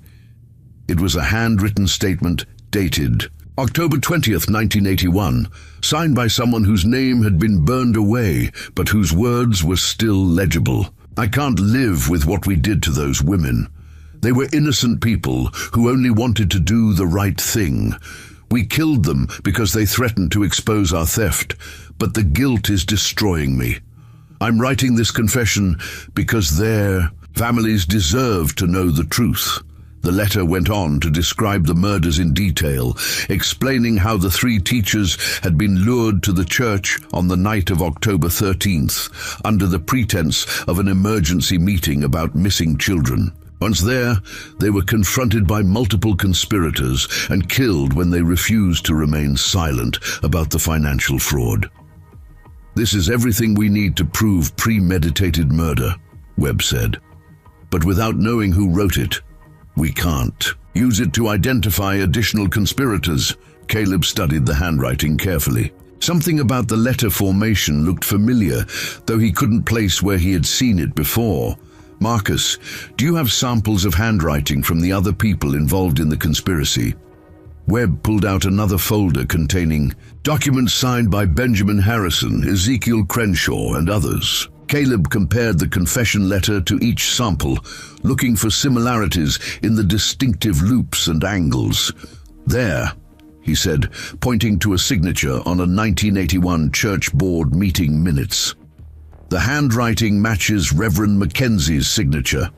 Webb examined the documents side by side. You're right. Josiah Mackenzie wrote the confession letter 4 days after the murders. But he never sent it to anyone. It was hidden in police files that were supposed to be destroyed, which means Chief Barnes knew Mackenzie was having second thoughts about the cover-up. He probably used this letter to keep Mackenzie in line for the rest of his life. The implications were staggering. Not only had the conspirators murdered 3 innocent women, but they had also blackmailed each other to maintain their silence for decades.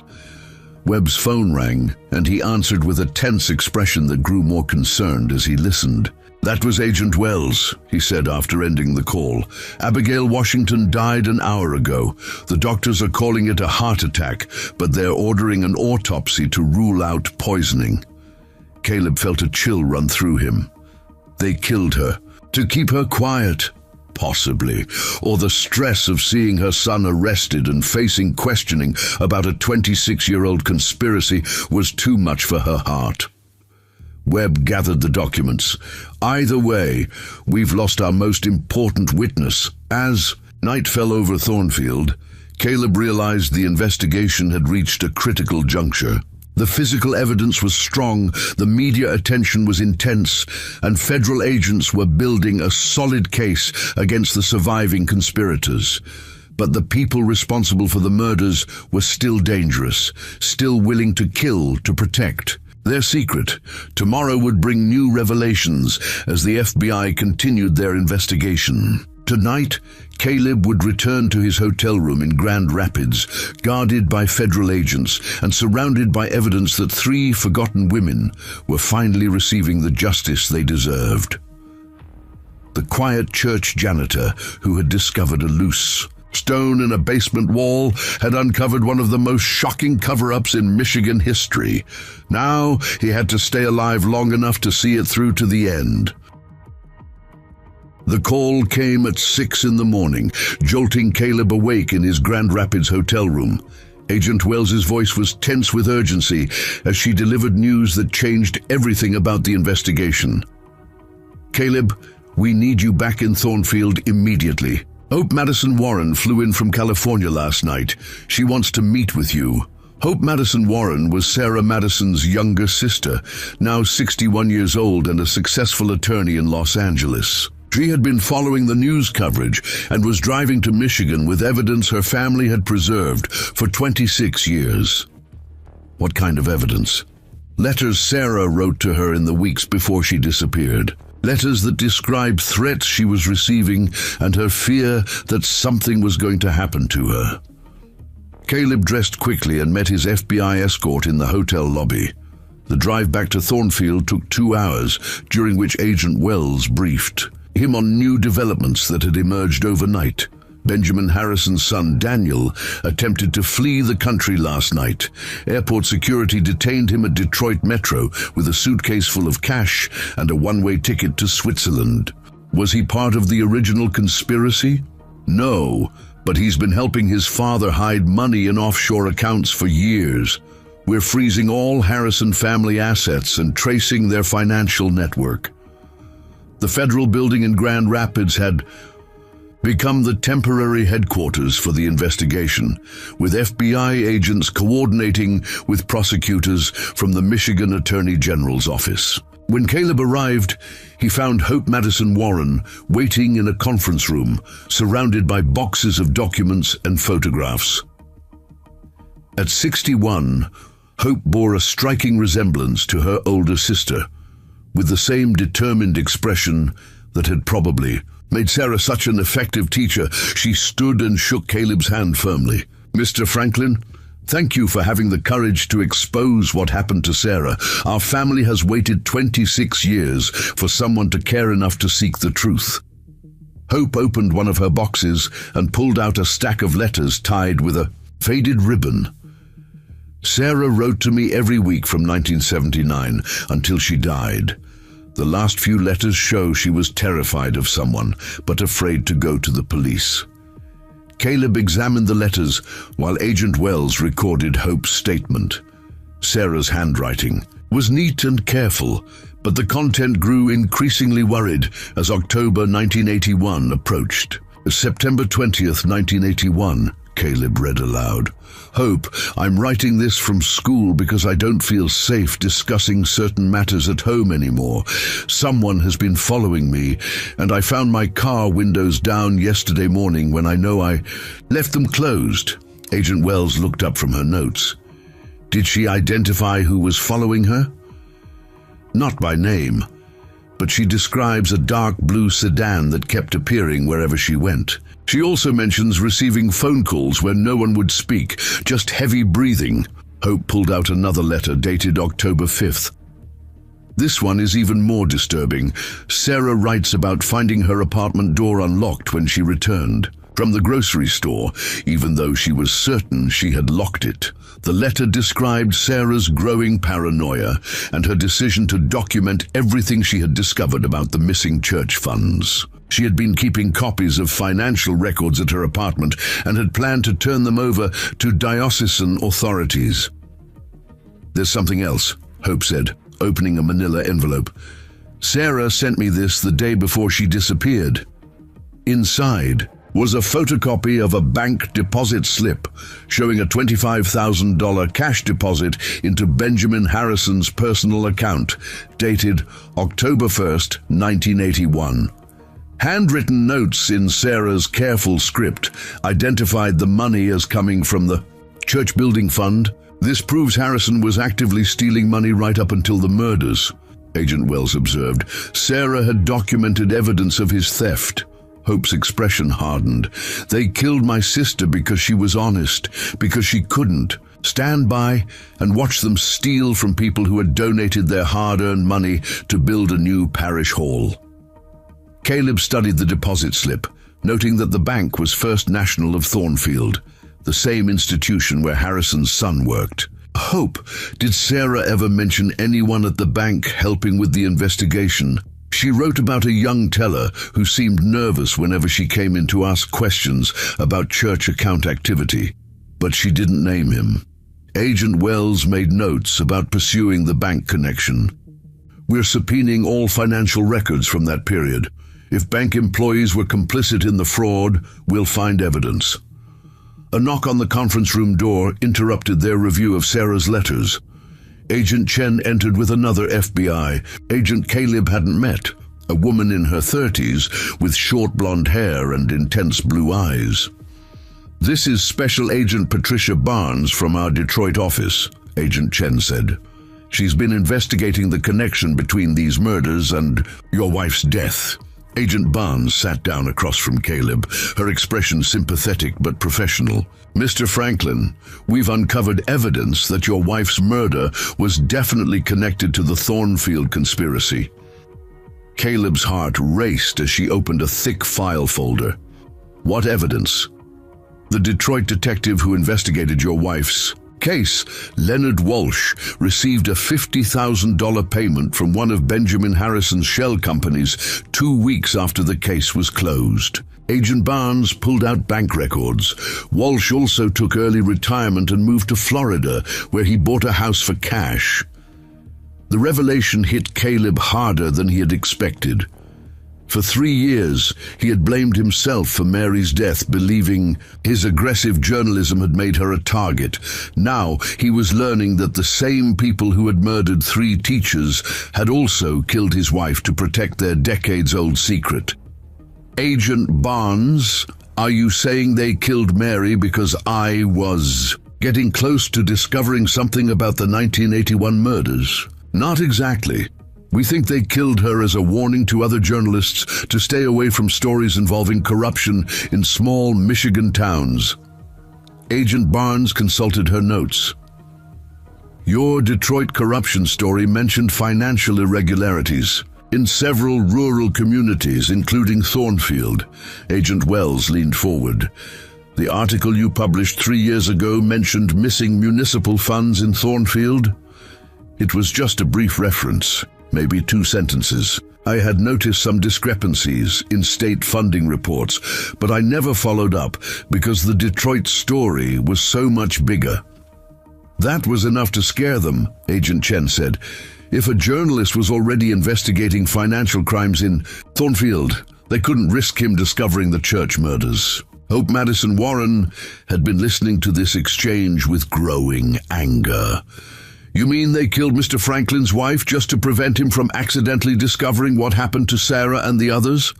"That's our theory. These people have been killing anyone who threatens their secret for 26 years. They probably saw Caleb's newspaper article and decided he was too dangerous to ignore." The room fell silent as everyone processed this information. The conspiracy wasn't just about covering up 3 murders from 1981. It was an ongoing criminal enterprise that had claimed additional victims over the decades. Agent Barnes pulled out crime scene photographs from Mary's murder. The Detroit police reported this as a random mugging, but the evidence suggests otherwise. Your wife was killed with a single blow to the head, similar to the 3 teachers. Her purse wasn't taken, and there was no sign of sexual assault. Caleb forced himself to look at the photographs, seeing Mary's death with new understanding. She had been murdered not for anything she had done, but to send him a message to stop investigating corruption stories. "How many other people do you think they've killed?" "We're reviewing unsolved murders throughout Michigan over the past 26 years, looking for similar patterns," Agent Chen replied. "So far, we've identified at least 4 other cases that might be connected." Hope gathered her sister's letters and placed them carefully back in their box. "Mr. Franklin, I want you to know that Sarah would be proud of what you've accomplished. She believed in justice and truth, even when it cost her everything." As the meeting concluded, Agent Wells outlined the next steps in the investigation. Benjamin Harrison would face trial for murder, conspiracy, and racketeering. His son Daniel was being charged with money laundering and attempting to flee prosecution. Chief John Adams faced federal charges for destroying evidence and obstruction of justice. "What about Father Hamilton?" Caleb asked. "Still under investigation. Removing those church records was suspicious, but we haven't found evidence linking him to the original murders. He might have been trying to protect the church's reputation without knowing about the bodies buried behind the building. Agent Barnes closed her file folder. There's one more thing you should know. We arrested Leonard Walsh, the Detroit detective, this morning at his Florida home. He's agreed to cooperate in exchange for a reduced sentence. What is he telling you? That Benjamin Harrison's organization has been operating like a criminal syndicate for decades. They control local politics, law enforcement, and business. In Thornfield, through a combination of bribery, blackmail, and murder. The scope of the conspiracy was staggering. What had started as a simple embezzlement scheme had evolved into a multi-generational criminal network that had corrupted an entire community. As Caleb prepared to leave the federal building, Hope Madison Warren approached him one final time. The families of Rebecca Monroe and Hannah Jackson are flying in tomorrow. We want to thank you publicly for giving our sisters a voice after 26 years of silence. I just found some documents in a church basement. You did much more than that. You chose to act when you could have stayed silent. You risked your life to seek justice for people you'd never met. Hope smiled sadly. Sarah always said that courage isn't the absence of fear. It's doing what's right, despite being afraid. That evening, Caleb sat in his hotel room watching news coverage of the expanding investigation. Federal agents were searching properties throughout Thornfield, looking for additional evidence and conducting interviews with hundreds of residents. The story had attracted national attention, with network news crews broadcasting live from the town that had harbored a murderous conspiracy for decades. His phone rang, and he recognized Marcus Webb's number. Caleb, I have good news and bad news. The good news is that the state prosecutor is confident they can win murder convictions against Benjamin Harrison and the other surviving conspirators. What's the bad news? Harrison's lawyers are claiming he's too ill to stand trial. They're arguing that prosecuting a 78-year-old man for crimes committed decades ago constitutes cruel and unusual punishment. Caleb felt a familiar surge of anger. Even now, with overwhelming evidence against him, Benjamin Harrison was trying to escape justice. Will that defense work? Not if we can prove he's been actively participating in the cover-up and committing new crimes in recent years. That's why testimony from people like you and Samuel Adams is so crucial. Outside his hotel window, Caleb could see the lights of Grand Rapids stretching toward the horizon. Somewhere in that darkness, other families were probably wondering if their loved ones had been victims of Harrison's conspiracy. The investigation that had started with 3 Sunday school teachers was revealing the true scope of corruption and murder that had been hidden in plain sight for a generation. Tomorrow would bring new challenges as the legal system attempted to prosecute crimes that had been successfully covered up for 26 years. But tonight, for the first time since Mary's death, Caleb felt something approaching peace. The truth was finally coming to light, and justice was no longer just a possibility. It was a promise that would be kept. 6 weeks after the discovery of the bodies, Caleb sat in the Kent County Courthouse watching Benjamin Harrison shuffle into the courtroom in handcuffs and an orange jumpsuit. The 78-year-old man, who had once commanded respect throughout Thornfield, now appeared frail and defeated. His expensive suits replaced by prison clothing, and his confident demeanor replaced by the hollow stare of someone whose world had collapsed. The trial had been moved to Grand Rapids due to the extensive media coverage and the impossibility of finding an impartial jury in Thornfield. Prosecutor Amanda Foster, a sharp-featured woman in her 40s, had spent weeks building a case that connected 40 years of financial crimes to the murders that had silenced 3 innocent women. Your Honor, Prosecutor Foster addressed Judge Margaret Stevens, the evidence will show that the defendant orchestrated a criminal conspiracy that began with embezzlement and escalated to murder when that theft was threatened with exposure. Harrison's defense attorney, David Kim, stood to present his opening statement. Despite the overwhelming evidence against his client, Kim had decided to argue that Harrison was merely a minor participant in crimes planned and executed by others who were now deceased. Ladies and gentlemen of the jury, my client was a young man in 1981, barely 30 years old, and struggling to establish his real estate business. The evidence will show that he was manipulated by older, more powerful men who used his desperation to make him complicit in their scheme. Caleb watched the jurors' faces as Kim spoke, noting their skeptical expressions. The documentary evidence was too extensive to dismiss, and Harrison's recent attempts to flee the country had undermined any claim of innocence. On the second day of testimony, Samuel Adams took the witness stand. The retired detective's voice was steady and clear as he described the original investigation and the pressure he had faced to abandon his pursuit of the truth. Chief Barnes ordered me to destroy the crime scene photographs and turn over all evidence to him personally, Samuel testified. When I asked why, he told me that some cases were too sensitive for regular police work.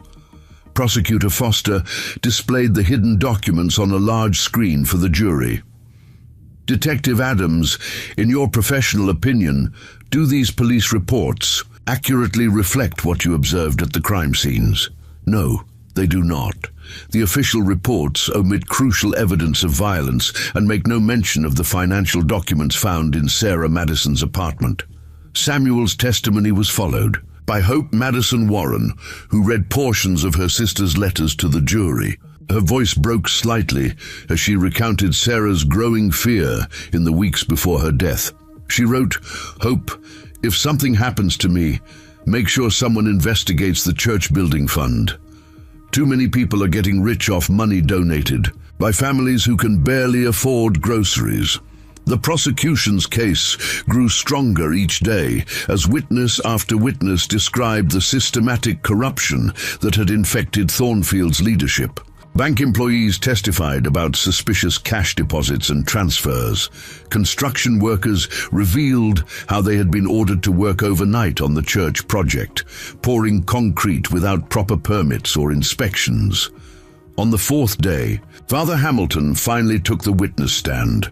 The pastor appeared nervous but determined as he was sworn in, his clerical collar stark against his dark suit. "Father Hamilton," Prosecutor Foster began, "when did you first learn about the murders of the 3 Sunday school teachers?" "October 2007, when Mr. Franklin showed me the documents he had discovered in the church basement." The courtroom stirred. With surprise, this was the first time Father Hamilton had publicly admitted knowledge of the murders before the story broke in the media. "Did you report this discovery to law enforcement immediately?" Father Hamilton's face flushed with shame. "No, I did not. I was afraid of what it would mean for the church, for the congregation who had trusted us to protect them from scandal." "What did you do instead?" "I confronted Benjamin Harrison privately, hoping to convince him to confess and turn himself in. I believed that facing the truth voluntarily would be better for everyone involved." Prosecutor Foster displayed photographs of the church records Father Hamilton had removed on the night of the break-in. "Are these the documents you took from the church office?" "Yes, financial records from the 1980s that showed the scope of the embezzlement. I thought if I could document everything Harrison had stolen, it might help the victims' families recover some compensation." Defense attorney Kim cross-examined Father Hamilton aggressively, trying to portray him as the real mastermind behind both the original crimes and the recent cover-up attempt. Father Hamilton, isn't it true that as pastor, you would have been in the perfect position to manipulate church finances without detection? I wasn't the pastor in 1981. I arrived in Thornfield in 2004, 23 years after the murders. But you admit to concealing evidence of serious crimes from law enforcement. Father Hamilton's voice was barely above a whisper. Yes, I failed in my moral duty to seek justice for those women. I will regret that failure for the rest of my life. The testimony that proved most damaging to Harrison came from Detective Leonard Walsh, the retired Detroit police officer who had covered up Mary Franklin's murder. Facing his own federal charges, Walsh had agreed to cooperate fully with prosecutors. Benjamin, Harrison contacted me personally about the Franklin case, Walsh testified via video link from federal prison. He said there was a journalist in Detroit who was asking questions about financial irregularities in small Michigan towns, and that journalist needed to be stopped. Prosecutor Foster leaned forward at the prosecution table. Did Mr. Harrison specifically request that you ensure the murder investigation would be closed quickly? He said Mary Franklin's death needed to look like a random crime with no connection to her husband's work. In exchange, he would ensure I received a substantial retirement bonus and a job recommendation in Florida. The courtroom was silent as Walsh described how he had deliberately mishandled the murder investigation, destroying evidence and intimidating witnesses to protect Harrison's conspiracy. During the 5th week of trial, the prosecution presented its most compelling evidence, a recorded phone conversation between Benjamin Harrison and his son Daniel, captured by FBI wiretaps during their investigation. "Dad, they found the bodies." Daniel's voice was clearly audible through the courtroom speakers. "All 3 of them, exactly where you said they were buried." Harrison's response was equally clear. "Then we follow the contingency plan. Transfer everything to the overseas accounts and blame everything on the dead men. Mackenzie, Crenshaw, and Barnes can't defend themselves anymore." The recording continued for 20 minutes, with Harrison giving detailed instructions for destroying additional evidence and eliminating witnesses who might testify against the family. If that janitor keeps talking to reporters, he might have an accident like his wife did. Some roads in Thornfield can be very dangerous at night.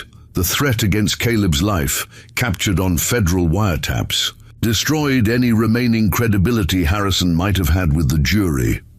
Marcus Webb testified about the ground-penetrating radar survey that had located the bodies, while forensic experts explained how the skeletal remains had been identified through dental records.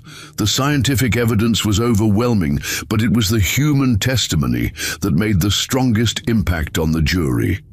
Janet Winters, Rebecca Monroe's daughter, described growing up without her mother and the pain of never knowing what had happened to her. "For 26 years, I wondered if my mother had abandoned me, if I had done something to make her leave. Learning that she was murdered while trying to protect other people's money doesn't bring her back, but it gives me peace to know she didn't choose to disappear."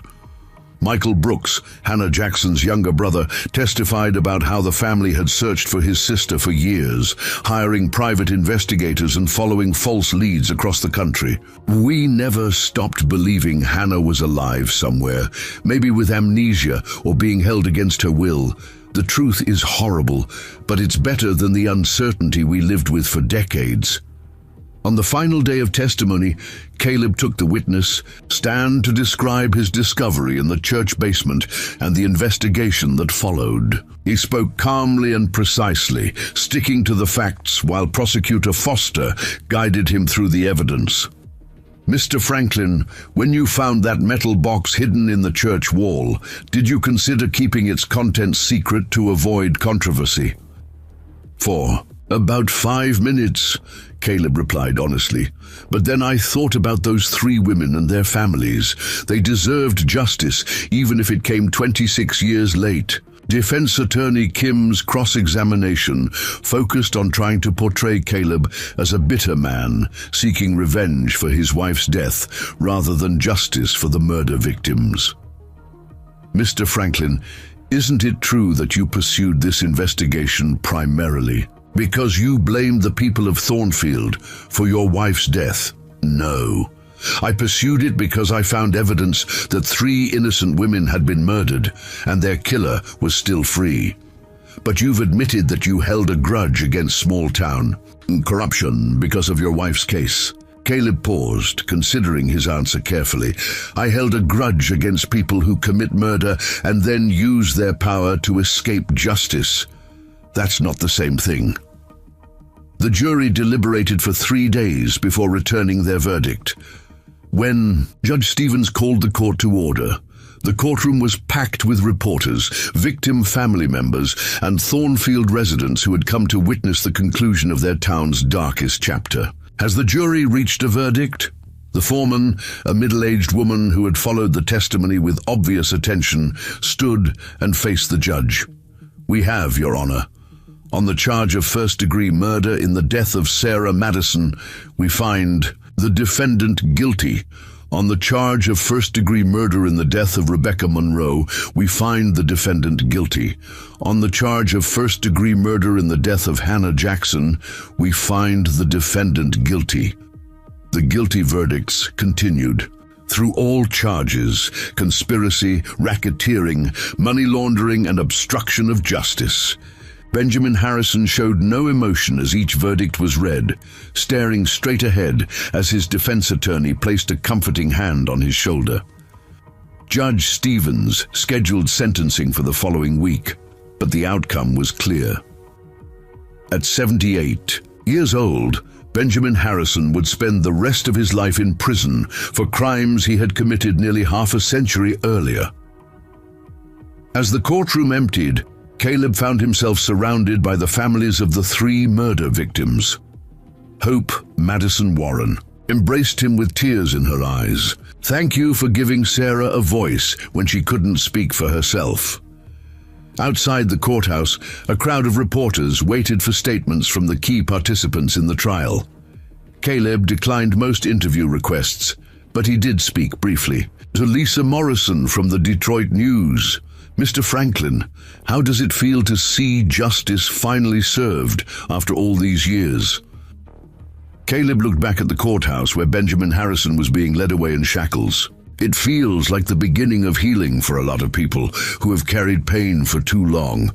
Sarah Madison, Rebecca Monroe, and Hannah Jackson were forgotten for 26 years, but they're not forgotten anymore.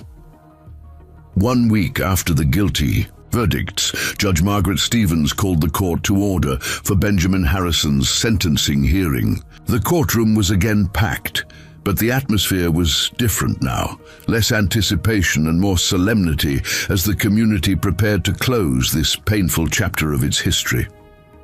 Harrison sat at the defense table wearing a clean suit his family had provided, but the expensive clothing couldn't disguise the defeat in his posture. At 78, he looked every year of his age, his once commanding presence reduced to that of a frail old man facing the consequences of crimes committed. In his youth, Judge Stevens reviewed the pre-sentencing reports and victim impact statements before addressing the defendant directly. Mr. Harrison, you have been convicted of 3 counts of first-degree murder, conspiracy, racketeering, money laundering, and obstruction of justice.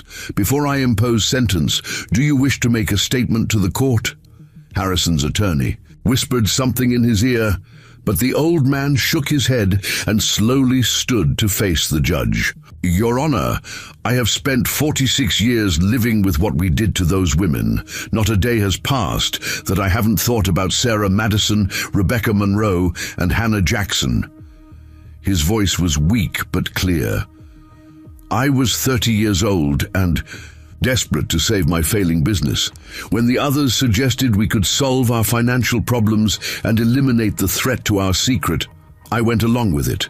The courtroom was silent as Harrison continued. I told myself we were protecting the community from scandal, but the truth is, we were protecting ourselves from prison. Those women died because I was a coward who valued money more than human life. Judge Stevens listened without expression as Harrison concluded his statement. I know I deserve whatever punishment you impose. I only wish I had found the courage to confess years ago.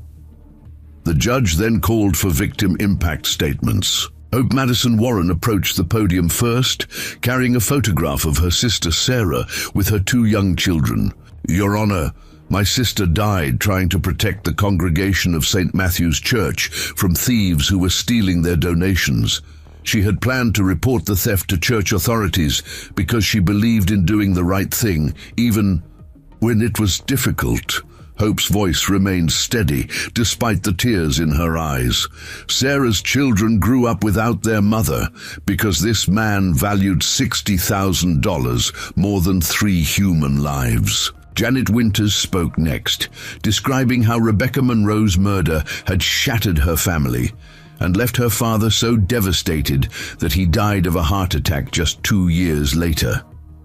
The defendant didn't just kill my mother. He destroyed my entire family. My father never recovered from losing her, and I grew up believing she had abandoned us. The truth is horrible, but it's better than the lies we lived with for 26 years. Michael Brooks, representing Hannah Jackson's family, spoke about his sister's plans to marry and start a family of her own. Hannah was planning her wedding when you murdered her. She was excited about her future, about the life she was building with the man she loved. You stole all of that from her, and you stole 46 years of wandering from our family. When the victim statements concluded, Judge Stevens announced her sentence. Mr. Harrison, the crimes you committed were not the result of youthful indiscretion or momentary poor judgment. They were calculated acts of violence designed to protect an ongoing criminal enterprise. You have shown no remorse for 46 years, and your recent attempts to flee prosecution demonstrate that you would continue this pattern if given the opportunity. Judge Stevens paused, letting her words sink in before continuing. On each count of first-degree murder, I sentence you to life in prison without the possibility of parole. These sentences are to run consecutively, not concurrently. On the remaining charges, I impose additional sentences totaling 50 years. You will spend the rest of your natural life in prison. Harrison showed no reaction to the sentence, but several family members in the courtroom began crying softly. His son Daniel, who had received a 15-year sentence for money laundering in a separate proceeding, sat in the back row with his head in his hands. After the hearing, Caleb walked outside the courthouse with Samuel Adams and Marcus Webb. The retired detective looked older than his 72 years, but there was satisfaction in his expression that hadn't been there before the trial. 46 years, Samuel said, shaking his head. That's how long those women waited for justice. What happens to the others involved in the cover-up? Caleb asked. Webb consulted his notes. Chief John Adams received 8 years for destroying evidence. Father Hamilton was sentenced to 2 years probation and 500 hours of community service. Detective Walsh got 12 years for his role in covering up your wife's murder. The FBI investigation had ultimately identified 17 people who had participated in the conspiracy at various levels over the decades. Some had died before they could be prosecuted, but the survivors faced charges ranging from obstruction of justice to accessory after the fact. 3 months later, Caleb stood in the cemetery outside Thornfield watching as the remains of Sarah Madison, Rebecca Monroe, and Hannah Jackson were finally laid to rest with dignity. The memorial service drew hundreds of people from across Michigan, including former students, fellow teachers, and community members who wanted to honor the 3 women who had died trying to protect their church.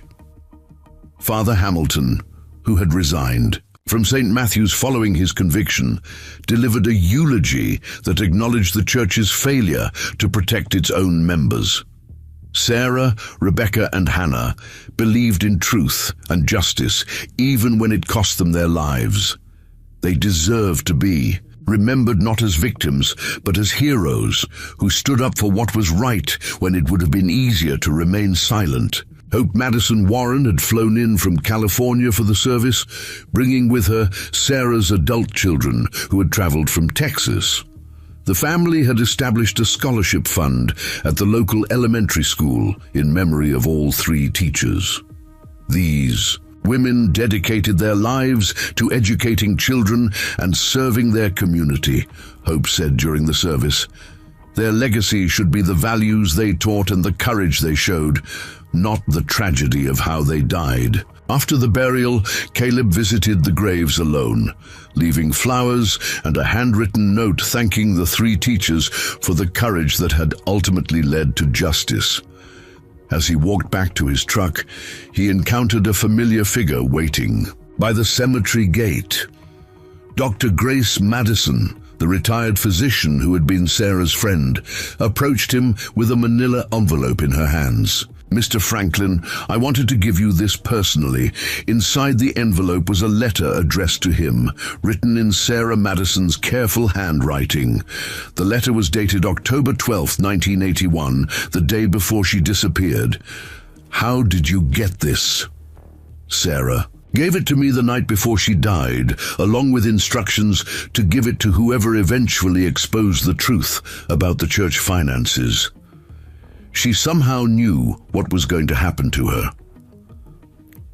Caleb read the letter with growing amazement. Sarah had documented not only the theft she had discovered, but also her suspicions about who was responsible and her fear that they would kill to protect their secret.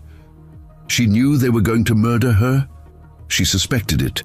Yes, that's why. She made sure evidence would survive even if she didn't. Dr. Madison smiled sadly. Sarah was always thinking 3 steps ahead. She couldn't prevent her own death, but she made sure it wouldn't be in vain. The letter concluded with words that moved Caleb deeply. "If you are reading this, it means someone finally cared enough to seek the truth. Thank you for not letting us be forgotten." 6 months after the trial, Caleb returned to work as a janitor at St. Matthew's Church, though the building felt different now. The congregation had installed memorial plaques honoring the 3 murdered teachers, and the parish hall had been renamed the Madison Monroe Jackson Memorial Hall. The new pastor, Reverend Elizabeth Carter, had instituted strict financial oversight, policies, and encouraged open discussion about the church's troubled history. Attendance had initially dropped after the scandal broke, but it was slowly recovering as the community began to heal. Caleb's own healing had been more complicated. The revelation that Mary's murder was connected to the Thornfield conspiracy had provided closure, but it had also reopened old wounds. He had started seeing a therapist and was slowly learning to forgive himself for the guilt he had carried. For 3 years. On a quiet Tuesday morning in late spring, Caleb was replacing light bulbs in the church basement when he discovered something unexpected behind a loose board in the storage room. It was a small metal tin containing additional documents related to the 1981 embezzlement, including evidence of other financial crimes the FBI investigation had missed.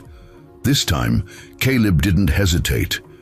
He called Agent Wells immediately and turned over the new evidence, which led to the recovery of additional stolen funds that were returned to the church and donated to local charities in the teachers' names.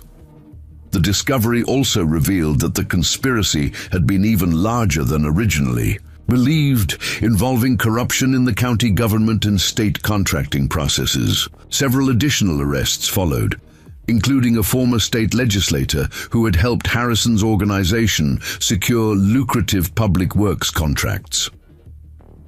As summer arrived in Thornfield, Caleb found himself thinking often about the strange journey that had begun with a loose stone in a church basement. His investigation had cost him his anonymity and his quiet life, but it had also given him something he hadn't realized he was missing: a sense of purpose. Lisa Morrison from the Detroit News had approached him about writing a book about the case, and several production companies had expressed interest in making a documentary about the decades-long cover-up. Caleb was considering these opportunities while continuing his work at the church. One evening, as he was locking up the building after a youth group meeting, Caleb paused in the sanctuary to look at the memorial plaques honoring Sarah Madison, Rebecca Monroe, and Hannah Jackson. Their photographs showed 3 young women full of life and hope, people who had believed in making their community better. "Thank you," he said quietly to their images. "Thank you for having the courage to do what was right, even when it cost you everything." As Caleb walked to his truck, he reflected on how much had changed since that October morning when he had discovered the loose stone. Thornfield was slowly rebuilding its reputation and learning to confront uncomfortable truths about its past. The families of the 3 teachers had found peace after decades of uncertainty, and Caleb himself had found a way to honor Mary's memory by ensuring that other victims received the justice she had been denied. The investigation was officially closed, the guilty had been punished, and the truth had finally been told. 3 women who had been forgotten for 26 years were now remembered as heroes who had died defending principles they held sacred. In the end, that was the legacy that mattered most. Sarah Madison, Rebecca Monroe, and Hannah Jackson had not died in vain. Their courage had inspired others to seek truth and demand justice, creating ripples that would continue long after their story faded from the headlines. As Caleb drove through the quiet streets of Thornfield toward home, he knew that their memory would endure, and that sometimes justice delayed was still justice served. The end. Up next, 2 more incredible stories are waiting for you right on your screen. If you enjoyed this one, you won't want to miss this. Just click to watch, and don't forget to subscribe. It would mean a lot.